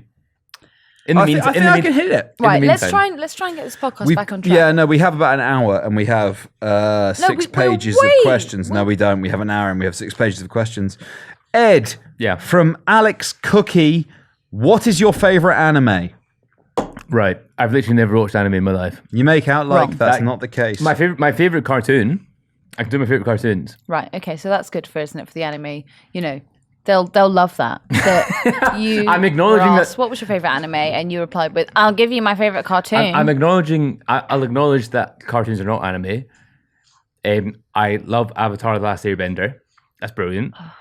I really like Invincible. Have either of you watched Invincible? It's good. It's on. I think it's on Amazon. It's like a really like matey boy in a Japanese POW camp. Am on? No, so far wrong. Right. What's Invincible? It's about superheroes.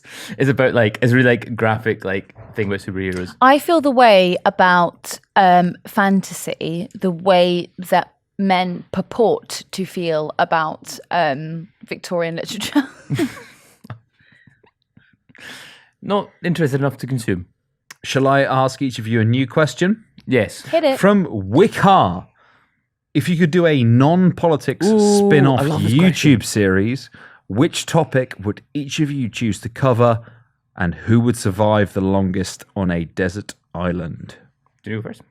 Ed, what topic would you individually choose to cover in a non-politics spin-off YouTube series? I watch a lot of YouTube content that has nothing to do with politics, to shock you. I think my favorite YouTube content is like kind of comedy content or like commentary content. I really like Cody Cole, Danny Gonzalez, that kind of yoke of stuff. I'm also very interested in what I think the US. Do you know the phrase like the creator economy? Yeah, which I think is a kind of cringe phrase, but I think the US has a really good ecosystem for criticizing and kind of holding creators as such to account. And like if someone does something like an NFT scam, you better believe CoffeeZilla's coming down to make a multi-million view video, and he's gonna CoffeeZilla fucks so hard. He's gonna post a video, then he's gonna have sex. Yeah, but I don't think that's what he does. But I don't. He posts a video, then he fucks. That's what he does. I don't think in the UK there is that. Ed Campbell appetite. posts a video, then he fucks. That's what he does. I don't think there's that appetite in the UK. I think there is. I think it'd be something like that, as in like journalistic on creators. But I wonder if there's even the appetite for. So that. you are who watches the Watchmen. Who watches the Sidemen is what. Who sides the Sidemen? Something like that. That's you, Ava. If you could do a non-politics spin-off YouTube series, which topic? Fuck that. I'm either doing politics. I love politics so much. I'm either doing that, or I am going to marry a wealthy man. There is no in between. That's not YouTube. That's what That'd be a boring YouTube saying. series. I'm not doing anything else. Fuck or bust. I'm only whoring myself out. Jesus. For the sake of politics, because I enjoy it so much. Otherwise, we've actually had this conversation before. I've said to you before, I'm approaching that age now where I either decide that I want to continue having a career, or I just go and marry a wealthy man. Your YouTube series. Why does that freak you out so much? No, bro, I think you're better. Who am I to say? I think you're better than that. But that's why I think you're better than that. But I'm just saying, there's no two ways about it. I'd either like to be doing what I'm doing now, or I would just give it all up and go and, I could leisurely read the Times every single day. Or I could go and watch. Not a bad way to live, is it? You know what I'm saying? Sick. Maybe we could all marry well. Spend your mornings drinking a fucking flat white and doing cocaine till 5 o'clock in the morning. No. 5 in the afternoon, my guy. I wake up at 3 p.m. I do coke until 5, and after that, it's all grapefruit juice. I think. Do you know what's also funny about our coke chat? And I actually think it'd be interesting to talk about this. We are actually not. We're not those people at all. Like, we're not. No, I don't. Speak for yourself. Yeah, but I've genuinely never had an interest in it, and I think I am. Oh, I was going to take it really dark there, but should we keep going to the questions? For me, it would be English identity, non-politics spin-off. That's what I would interrogate. But is that a documentary series or is that a YouTube series? Could be anything. As in, like, you can't. Could be a book, Ed Campbell. No, but far be it from me to point out to you, someone's asked me to write a book about it. This person's asking about your YouTube content. There's a YouTube channel called Ollie Dugmore. It's not just going to be about English identity. I think it'll be about whatever the fuck I want it to be about. Exactly. So what's it going to be about? Yeah, England's identity. English right? identity. Sorry to break it to you. I don't know if you hadn't it's not got the memo. Compete with my. I am in charge. I am in charge here, Ed. I do what I want. I'm gonna do what I want. There's a really funny dynamic with this group. She's the queen and we the Sarah people. Ollie Dugmore built PoliticsJOE by himself, and then he hired Ed Campbell to be his videographer to start with, and Ed obviously has now progressed beyond that role. But there's this really funny dynamic for the rest of the team, which is that it was Ollie and Ed for so long that we have this sort of running joke that Ed wants it to be like the old days when women weren't here and there wasn't an Irish person on the team. And That's what they say. Well, none of them can read, and it makes it difficult. United Kingdom only. That's what they say, bro. They say no birds, no dogs, no Irish. That's what they say. Every time we bring up the Good Friday Agreement, Ed goes, "Oh, that again." Always talk about sovereignty. 1 second. What? My Stetson's hitting the Pringles. Your What? Stetson. It's not Stetson. This wasn't exactly someone's question, but it was similar. They were asking what non-journalistic politics creators we like, but I would like to extend that to what other kind of online creators we all consume. H-Bomber Guy, Channel 5 News, he's been cancelled. I liked his other stuff. I haven't watched any of the new stuff, actually, but those White Knight. That's rich. That's fucking rich. That's why I said it. From the Bay perspective. I'm going to say something incredibly basic Hit me. that people will go, Suella. Anyway, no, Megan Ellaby. I have a fascination with Tana Mojo. I think she is Oh, she's sick. so interesting. Yeah. I think she's layered interesting. I think Yeah. she's like born she in Las got? Vegas to Tell parents me. who don't really care about her, and she was engaged sort of to like Jake Paul. Married made to this Jake Paul? career for herself that at times front facing seems totally chaotic and not fit for public consumption, but actually she's this incredibly business minded woman who has made a complete fortune out of herself. I just think it's so fascinating. Yeah, lads, I'm quite battered, so we're gonna do some quick fire now. Okay. Okay. 3 books that have had the largest influence on your thinking / mindset. This is from Dami Good. That was an easy Zulu. question. I'm My- at ease with that question. Primer, I think I'll take one from each of you. For me, Chinua Achebe, Things Fall Apart. Ed, one book. One book that's had a real impact on me. Pour Me a Was- Life, A.A. Gill. I'm Angry Island, A.A. Gill. trying to think of books I've ever read. Do you want me to go first? Yes, please. The Bell Jar, De Profundis, Oscar Wilde, Middlemarch. I fucking love Ava Santana. Yeah, because you can remember books she's read. She's so smart, Yeah, brother. I'm not. No, she's so clever. Yeah, I'm going to come off as a Philistine. I cannot think of a single Not a single book. As in, but books I've read. I can think of books I've read. What's and the liked. last book you read? Last book I read. It's about wizards. Of course. The last book I read, I think, was Friday Night Lights by H.G. Bissinger, which I was talking Banger. about. It's brilliant. Yeah, I'm currently. you've done the work on that. I'll take it. Um, Newt UK, Ava, what is your go-to chess opening? Oh, it depends what level I'm playing at. You're playing what's your yellow at the you moment? versus Sean. If I'm What's your opening? Me versus Sean, I'm playing. I'm just going. I'm going one of the middle pawns. Queen's Gambit. But Because he falls for it every fucking time. But- doesn't He's a fucking idiot. He's a If fucking I'm- rube. he? Yeah.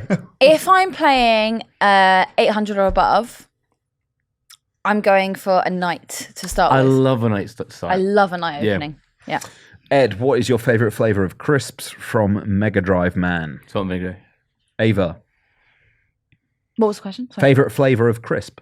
Salt and vinegar all Yeah. day. No, but like an intense one. Yeah, I like the an co-op insane salt and one. vinegar. Yes. Mm. Rips the skin off the roof of your mouth. Yes. I fucking love salt and vinegar as well. Prawn and cocktail, a strong contender. No, I'll tell you what his is. 2 packets of pickled onion Monster Munch. That is like a good day for Ollie Dugmore in the Yeah, office. I do bang. I Bellboy. do bang 2 Bellboy. Monster Munch. May I have a drink, please? He wants a Bow, please. bevy.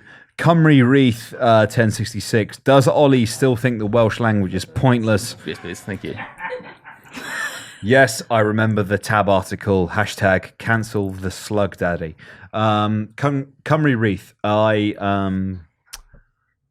I regret the manner in which. Oh. He says different off camera. I actually don't. We would bang the table at this point, but there are fish present. Respect. Thank you. Respect. Habeas Fiscus. They're really happy. Can I just say? They're buzzing. Ed, they I'm can't happy wait they're for you to happy. take them home. Look how goggly-eyed these motherfuckers are. Do you know how stressful this was for me earlier when I brought them back and Shawnee and I were looking at them? They were in the bag and I'd had this, as I said, you want me to stop talking because No, you want to crack keep on? going. Keep going, honey. So I brought them back and Shawnee and I were very stressed because they were sort of moving about in the bag in a way that I didn't think fish should move about in a bag. They looked very stressed. They were flying. Disconcerted. I was like, look, let's put a towel over them so they can have a little bit of dark and quiet.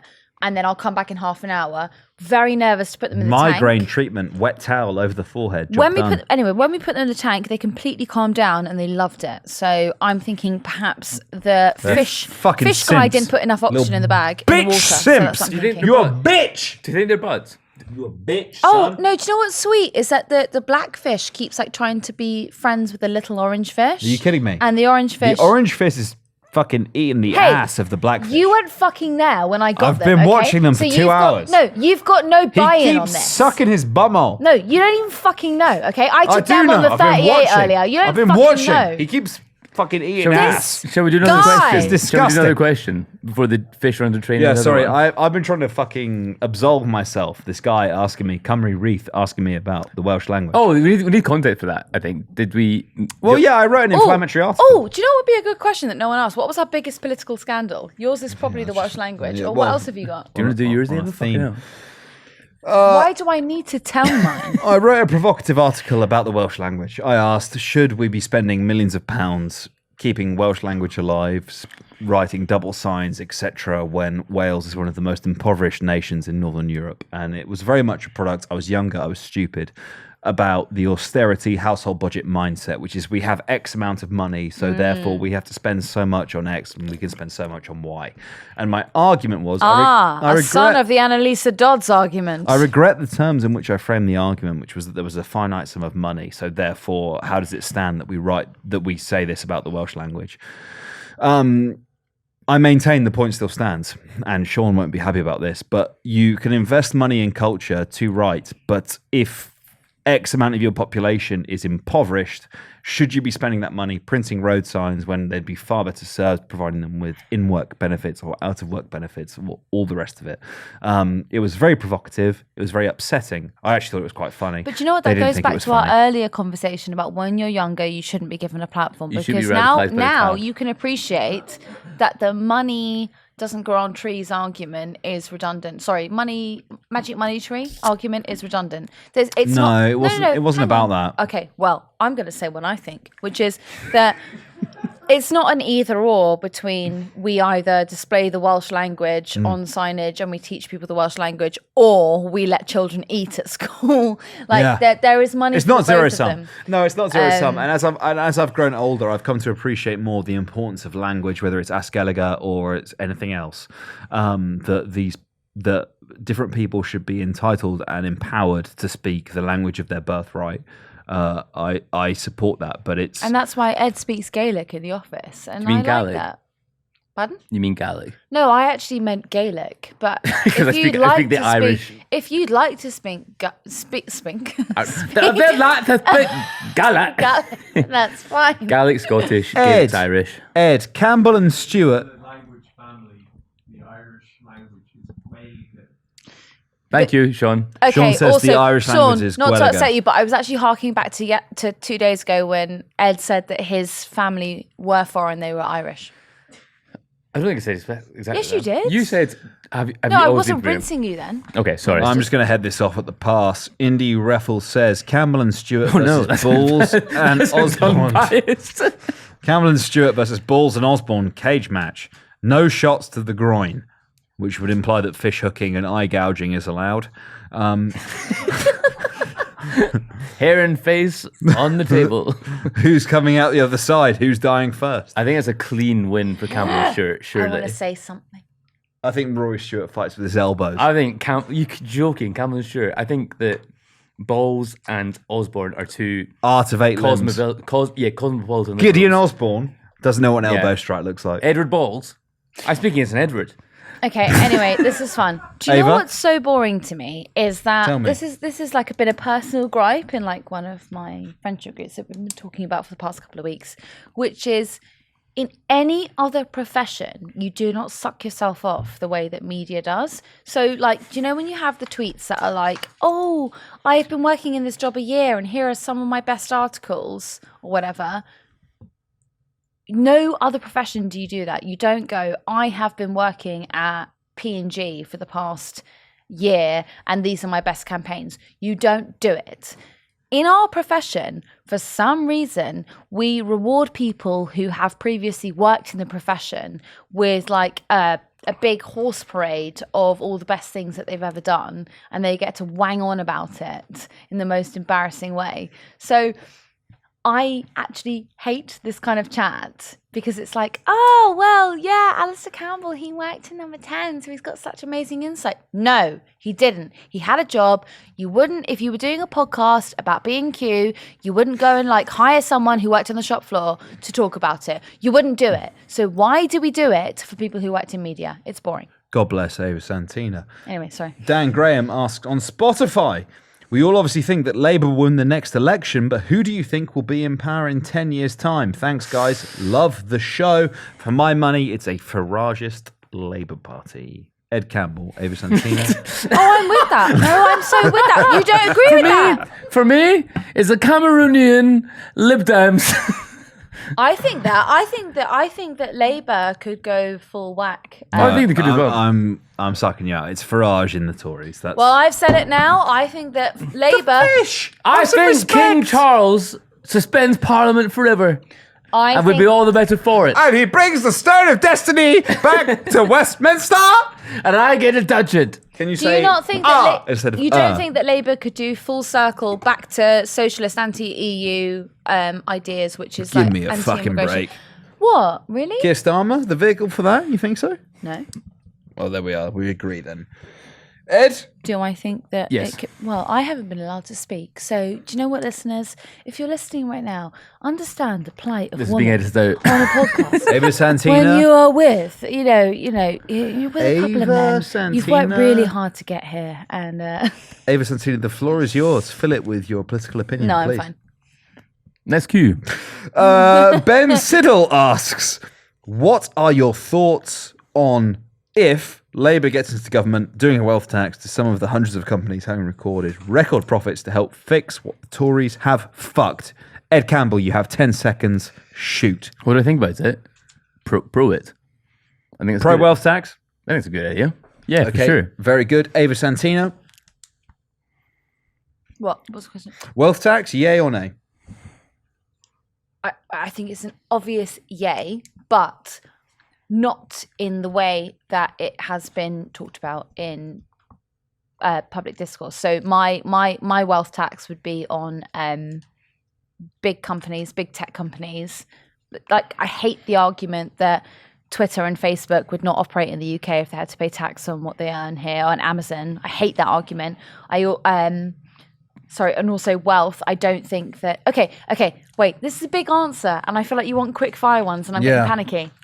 It's the product of where we are. No, you're being. Let's slow down a little bit. Let's slow down. We have because actually it's very 6 interesting. pages of questions, and I just have to impose. No, but we have to honour the questions. It's better for us to honour a question rather than look. The problem with the conversation that we have about wealth tax at the moment is that we go for there's.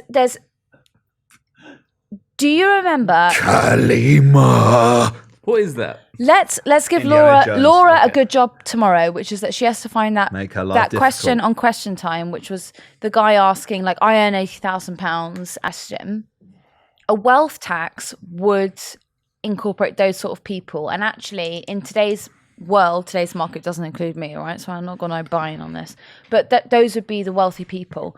What you need to go after is the people who live in this country but put all of their money offshore. That's the market I think that Labour should be going for. Do you know who's Nice. very good? Do you know who's very good in this? Our friend Quinn and Slobodian. yours, Harry Lambert. Oh, Very good on it. His article in the New Statesman was brilliant. good on the podcast. Ed, I come to you. Mike O'Wave asks, I absolutely love this podcast and you guys are awesome. Mike, fucking Let's- amen. not really- Amen, brother. Not really a question. So Speaking far. the truth, I'm going to give you a question. Okay. I'm trying to tee you up. I'm giving you time to think about it because You're not giving me a question. you have the sheet in front of you. I've told you don't. who's asking it. You should leaf through. He's coming. don't I'm have buying the you question. more time and more time and more time. Can I ask your personal opinions on Jeremy Corbyn? Thank you for keeping me informed and entertained all this week. Well, I hate to disappoint you. More of my thoughts on Jeremy Corbyn. I think Jeremy Corbyn. I think it's more about Corbynism than Corbyn. I think the left in general needs to move on. No, fuck you. Fuck you for that. Sorry. Can I finish my point before? No, you can't. I think in order for the left to progress, there's no point relitigating the 2019 general election and Corbyn's leadership, the period. I think you need to work out who your next leader is, and you need to work out what it was that made Corbyn such a toxic political figure. No, fuck you. Why? I think it's too complicated to answer actually in the quick fire manner that we are trying to. Maybe we'll achieve. do a whole episode in the future. Right. My big problem. Give me 30 seconds, Ava. I think the Corbyn project was a problem. One of my biggest grievances, and actually a grievance that is shared among many people actually in the know, and you might think you're in the know, but you didn't work through it, so come at me. I really didn't like how his advisors wrote his response to the anti-Semitism apology. I didn't like the anti-Semitism apology. I thought that it actually did Corbyn a disservice, and I felt that the project overtook the man. And I think that I think that Corbyn is one of like the most vociferous anti-racism campaigners that the country has witnessed. And I don't believe that he is an anti-Semite. I believe that the project made him appear to be an anti-Semite. And they never had to take the responsibility or the culpability that Corbyn had to take. That shut the fridge line from Liz Truss. I'm not sure. I think, off the top of my head, I think it came from a number 9 briefing, but I'm happy to be corrected. Oh, read the question. It was, where does the shut the fridge line in the clip denoting a new section come from? Where does the shut the fridge line come from? True Pojo heads will absolutely know this. Do you know? Of course I know. Where does it come from? It comes from the most viewed video on the PoliticsJOE channel. What is it? Asking Brits react to the cost of American healthcare. We spoke to The most viewed video of the Oh, does 2019 it? general election. There was yeah. was she from New Zealand? That woman. She's Kiwi, yeah. She had It's not Liz Truss who says no. She was saying because she did say something similar, and I will say it off the top of my head. She said something very similar in either number 9 or number 10, which was like, it's not exactly shut the fridge. She said something like that, and I remember it. But this woman said she was concerned about. She didn't know if she could say "shut the fuck up." So Okay. she said. So it's not Liz Truss. I always thought that was Liz Truss. No, The she 2019 general enough. election, Ed did the research. I went out and did the Vox Pop and it, 85 million views. She said something similar to that though. Well, I'll find it tomorrow and we can add it in. That's where it comes from. Adam Delaney asks, quick question to pump up the numbers. What time of day do you guys go out to vote? First thing in the morning before work or race out to the polls before you forgot? From Adam in Dublin. Ed. I think I'm usually before work. I think. What about you guys? You got to walk the fish before, haven't you? And I've got a huge pool, thankfully. Ava. I am a midday voter, I've never voted midday. but I have the advantage of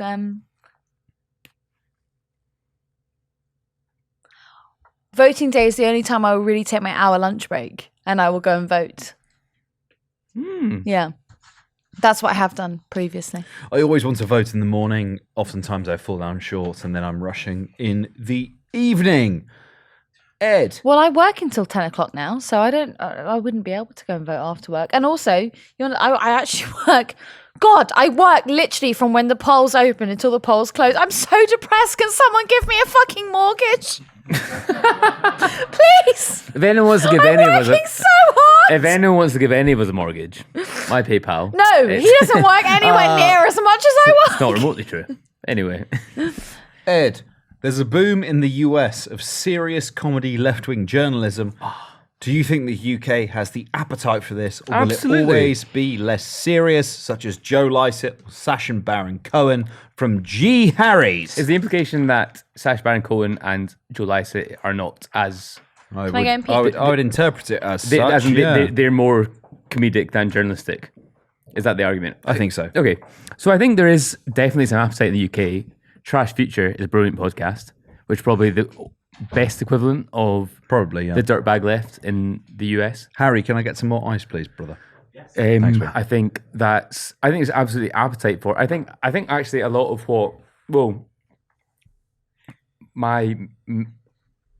for this podcast actually I think my main inspiration, I don't think I've ever articulated it, is like kind of the off the cuff comedic podcast of the left. I love American comedy. I think one of my favorite podcasts of all time is I've completely forgotten it, but I think it's the 10 Tinnies. It's the Jack Wagner and Brandon Wardell one. I'm gonna actually. Adam Friedland. No, it's not that. Thank you, It's sir. No. yeah, but still, you're not. fuck me. Are you doing? He's popped the. Yeah, pour it out. Don't be a bitch. I think it's one of my you, favorite Harold. podcasts of all time is but Cheers. still with Jack Wagner and Brandon Wardell, which I think is dirtbag left adjacent. They all campaign for Bernie. Do you think we're dirtbag left? No, I don't think we are. But Why I think- not?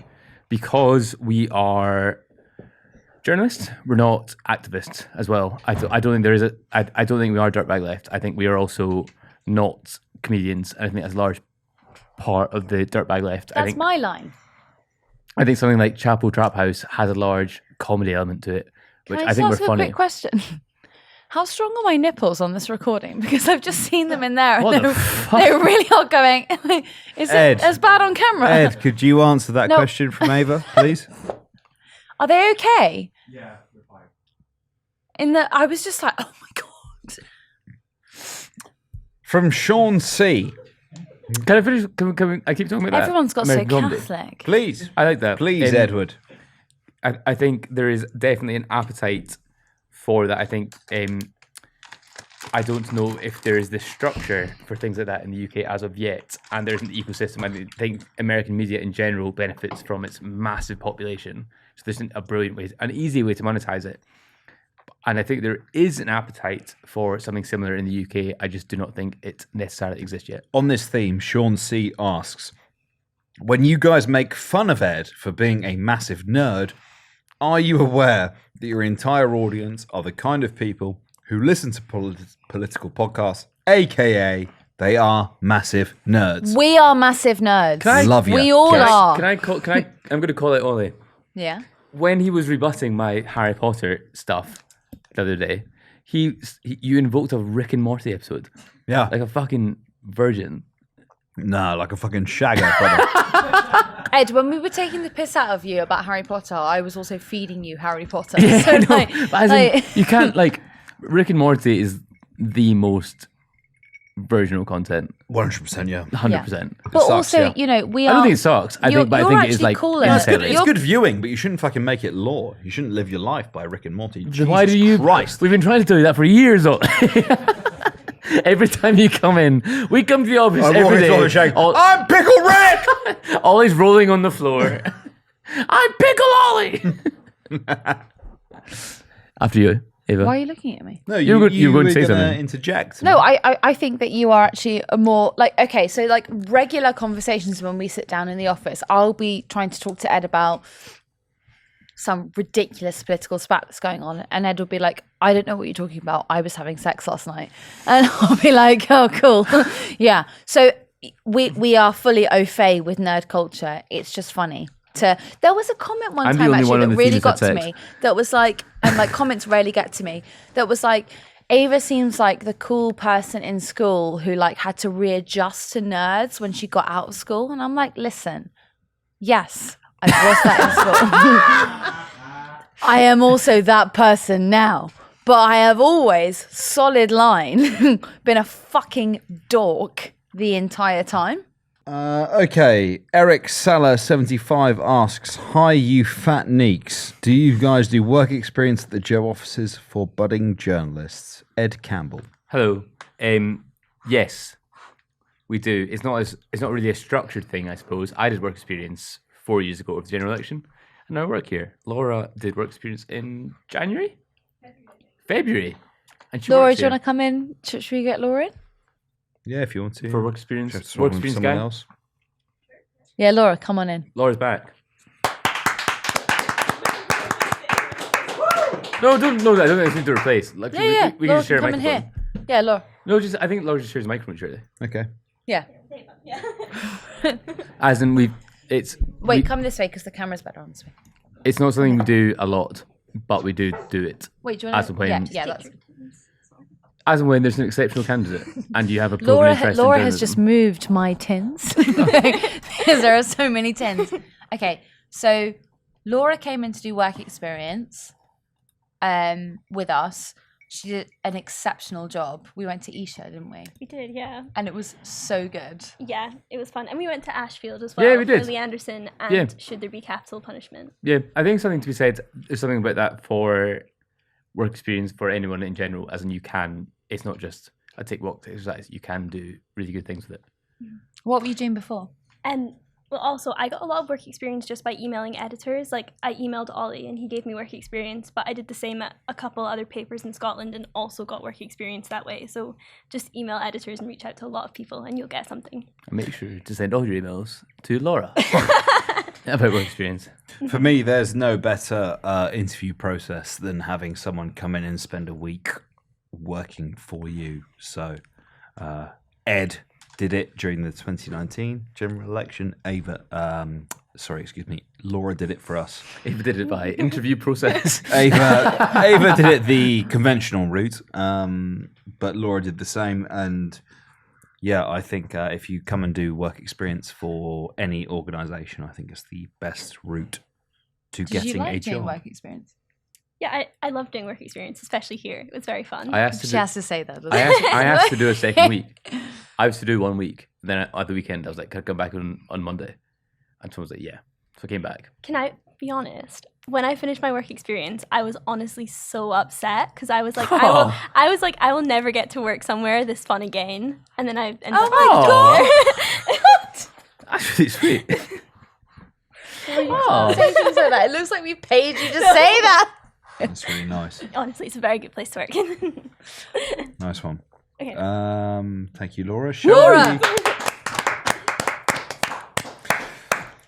But Alex, it was like one of the best shows of working experience that I think we had. Yeah, oh, for sure. Yeah, for And sure. I think we were both agreed in our argument that Laura should work here. There's a reason why she's still here. Yeah. Ladies and gentlemen, Alex Jobling asks, Ed strikes me as the kind of guy who'd pay full price for Hinge and get all the added extras, but then refuse to tell the people he had. Oh, and a question. Shag, marry, kill, Corbyn, Cameron, Gordon Brown. Well, ignoring the last bit, I've got a girlfriend. Fuck you. Fuck you, ladies and gentlemen. And it was worth every penny. Can I just say, can I give a little account without giving too much detail about your girlfriend? Ed's girlfriend is extremely attractive and extremely funny and very, very nice. So she is like all the big hitters. So if you ever wanted to land one on Ed, it would not be about his girlfriend. Get fucked. I love her. She's really great. Yeah, get fucked, everybody else who's single. Ed, Has to pay for Hinge. Ed, Samuel NW asks, listen, you fat neek. How many tuna could Harry Potter beat you up for? What does that mean? What? How could he? I don't understand. 10? I don't understand the law. So 10. I don't really get it either. 10 for me. How the literal? This is. I'm reading it off the paper. How many tuna could Harry Potter beat up for you? Oh, all. Right. Infinite. Great. Every. Oh, let's do like Nigel Lodge. You seem Yeah. to do less and less politics every episode. Most of the time, I feel that I'm eavesdropping on a private conversation in a pub. I find this interesting because when we were conceptualizing the podcast, there was a lot of chat about what the podcast should and shouldn't be. And there was like there was a conversation about how we should have guests on every week and how it should be like kind of like the three of us, but it was more of a feature about the guest or whatever. And we really pushed for no. Yeah. It's about us. That's half of the question. The other half is we do acknowledge that we haven't done enough politics, and we hope that yesterday's episode Really made up for kind of it. quantified for that. I think it's actually from a, I don't know, if it seems odd doing this in public, but I think it's a point of difference between us and other politics podcasts is that it's like we like to think listening to this is like going with your mates to the pub. Yeah, well, that As was the original conception. So, like, when we originally wrote the brief, when I originally wrote the brief that I sent to you, I said I wanted it to feel like people had pulled up a chair in a pub and were listening into a conversation. We could probably pull up that brief if Sean wants to, have a look at that tomorrow and insert it in. But I literally said I wanted it to feel like you were just listening in at a table at a pub. Yeah. What do you think, Ollie? I feel like it kind of connects to the next question, which I want to ask you, which is about the kind of in-jokey nature of the entire thing, which is... Laura's going to come and do a vodka shot, and I think that Sean should as well. And I think that Shawnee should as well. And I think we should just have the whole team here to do a little shot. What do we think? Sure. Right. Harry, what do you want? Vodka or whiskey? Our point of difference is that we don't take ourselves so seriously that our take on the Conservative leadership election or the politics of the internal Labour Party is so deeply relevant that we can't consider anything else beyond what is happening that week. I like to think that we go beyond that, and regardless of however much we laugh, I think the laughter points to a larger truth in British politics. It's about nuance as well, isn't it? And I think that, like, one thing I'd really like to tell people, and you can take it as you will, is that when you are more free-flowing, perhaps you say things that aren't exactly perfect. And I think, like, the way that we're handling this podcast is that we're quite free-flowing, and this is how journalists talk behind scenes. So if you would like an insight into how journalists are speaking, then listen to this podcast and enjoy it. Yeah. If you would like a perfectly polished, perfectly above board reasoned argument, then don't listen to us. My default position is that whenever you're conversing with someone, you should always assume the best of what they're saying. So if they say something provocative, understand it in the least confrontational way possible, unless they are deliberately being provocative. Because I tell you what, the ones who are saying that exactly what you want to hear are saying fucking worse behind doors. Your job is to be understanding. Your job is to be considerate. Your job is to find the middle ground, shall we say. But that does not excuse using an alleged nuance or grey zone or whatever the fuck you want to call it. That is not a get out for engaging with the actual substance of the matter you're talking about. There is always nuance, no matter what the topic of conversation, right? Like, you can always talk about it. You can always delve into the detail, and I like to think that's what we do. I like to think that's what we try to do, but sometimes you're received in bad faith, and yeah, no, for sure. And those people can get to fuck, right? Like, I have no time for bad faith interpretations. I literally do not care, because those people's opinion is irrelevant because they're trying to do the worst. What we do have time for is that... Sorry, you've lined up 6 vodka shots. 7. Can I very quickly Next say, to me. also, Please. from my perspective, my podcast experience, what I like about podcasts is I hate media organization, we've brainstormed and focus grouped a new podcast. My favorite podcasts of all time are Yeah But Still, the worst idea of all time, and If I Were You, which are comedians talking, which I think is the purest essence of a podcast, and I think they're the best kind because they meander and it's such a personal listening experience, and I like to think that's what we're recreating. I don't think if we weren't this, I don't think I'd want to listen to that. I don't think our audience would either. Yeah, I think also I want to have the audience to have a kind of trust with the podcast, which is that we have, so Sean, who does production, he worked at LBC. I also worked at LBC, and Sean and I made some of the top 10 podcasts in the country at the time. Ollie is now on LBC. Ed has also worked in production. Laura is a huge producer. I'm really quite drunk. Laura, 8'5". What I'm trying to say is... No, Laura can't fit through the door. What I'm trying to say is... Fucker! Ava Santina! Laura! Talk to me, sister! 7 days a week. Talk to me, sister! 14 feet tall. Basically, it's always interesting to me that people who have never worked in production purport to you they have worked in production, tell you how you should do it. It's like, do you know when you work at a corporate business that people 10 layers above you will tell you, you can't do that because it's controversial on this level, and it goes into the minutiae, and it's so silly and banal. And here we actually talk and work through ideas. And I would rather you appreciate us working through the ideas than thinking we should be perfect all the time. I do appreciate your ideas. I think it's great. I love you, Ava Santina, so don't be upset. Here we go, boys. Ed. Right, can we all come in and do this shot? Oh, yeah. If you've been Ed, what's the story between I am not 49? making it to this Christmas party What is that the I'm meant to story? be going to. Ed, story what is the Wait, are we not story? bringing in everyone to do the doing, shot? I'm answering at the same time. They can hear this. Okay, right, everyone come in. Come on in. Ed, what is the Clap 'em story? in, boys. The 49 game. Stop. Clap them into the pavilion. We have Lord Spliffington. Sean, you've done... We're 3:45. Right, hand them out. Yeah. Shawnee, Been here for ages. Laura. You guys want to go home? Oh, sorry. Do you want a less wet one? I'm so sorry. I'm You- so sorry. He's licking his arse.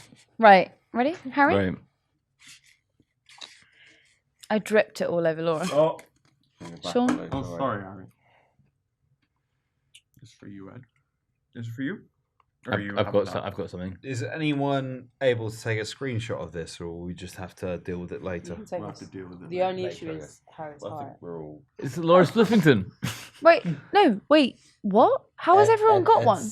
Cheers! Ed has one. Salute. Harry? Sláinte. God bless you, all of you. Woo! That's quite tasty. Yeah. Good Lord.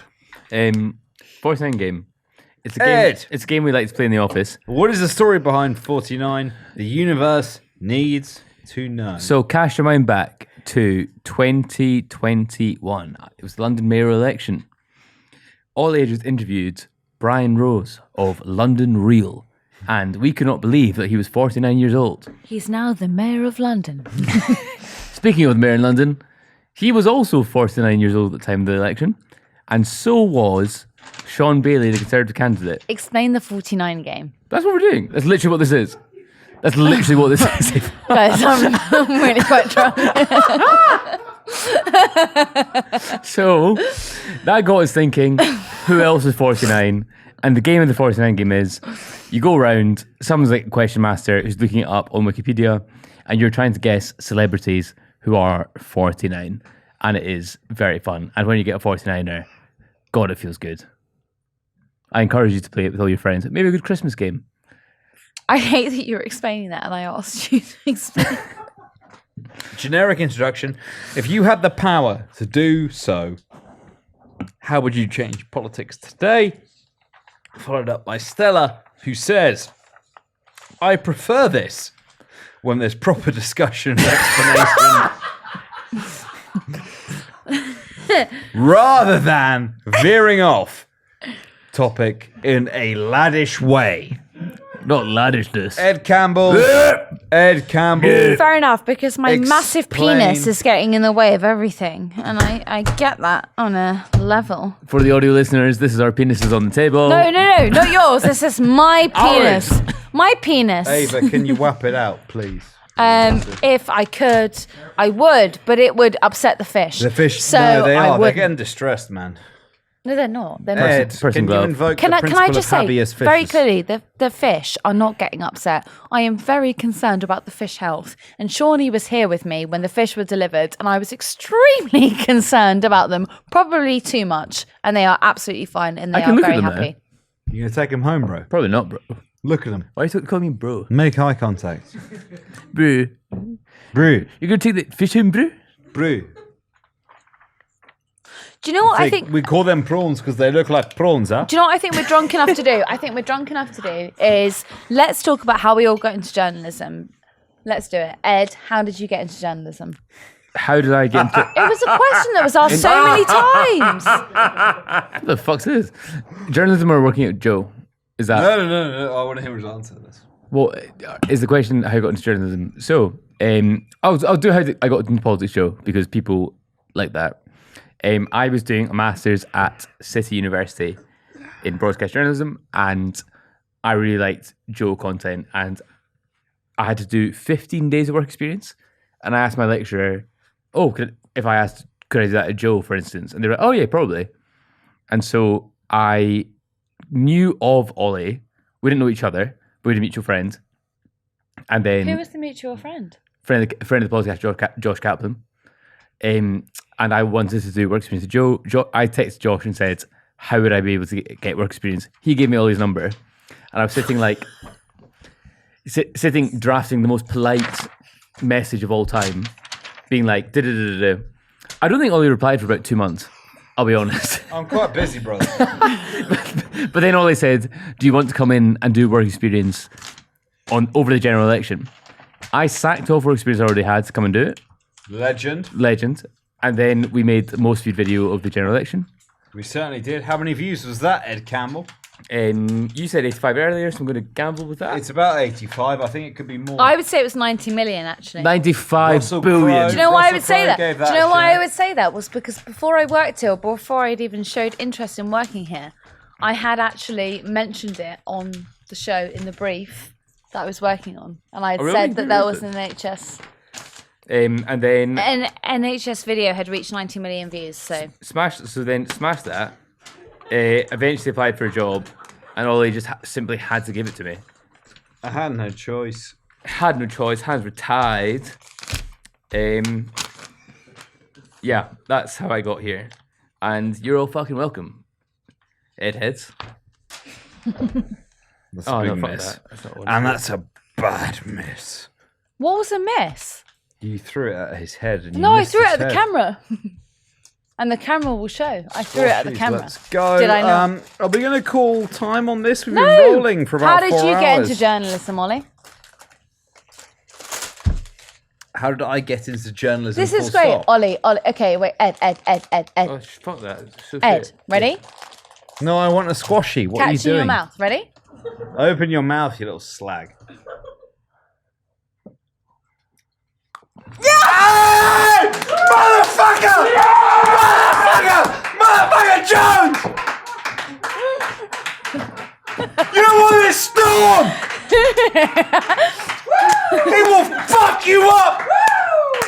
You ain't ready for this! Oh my god.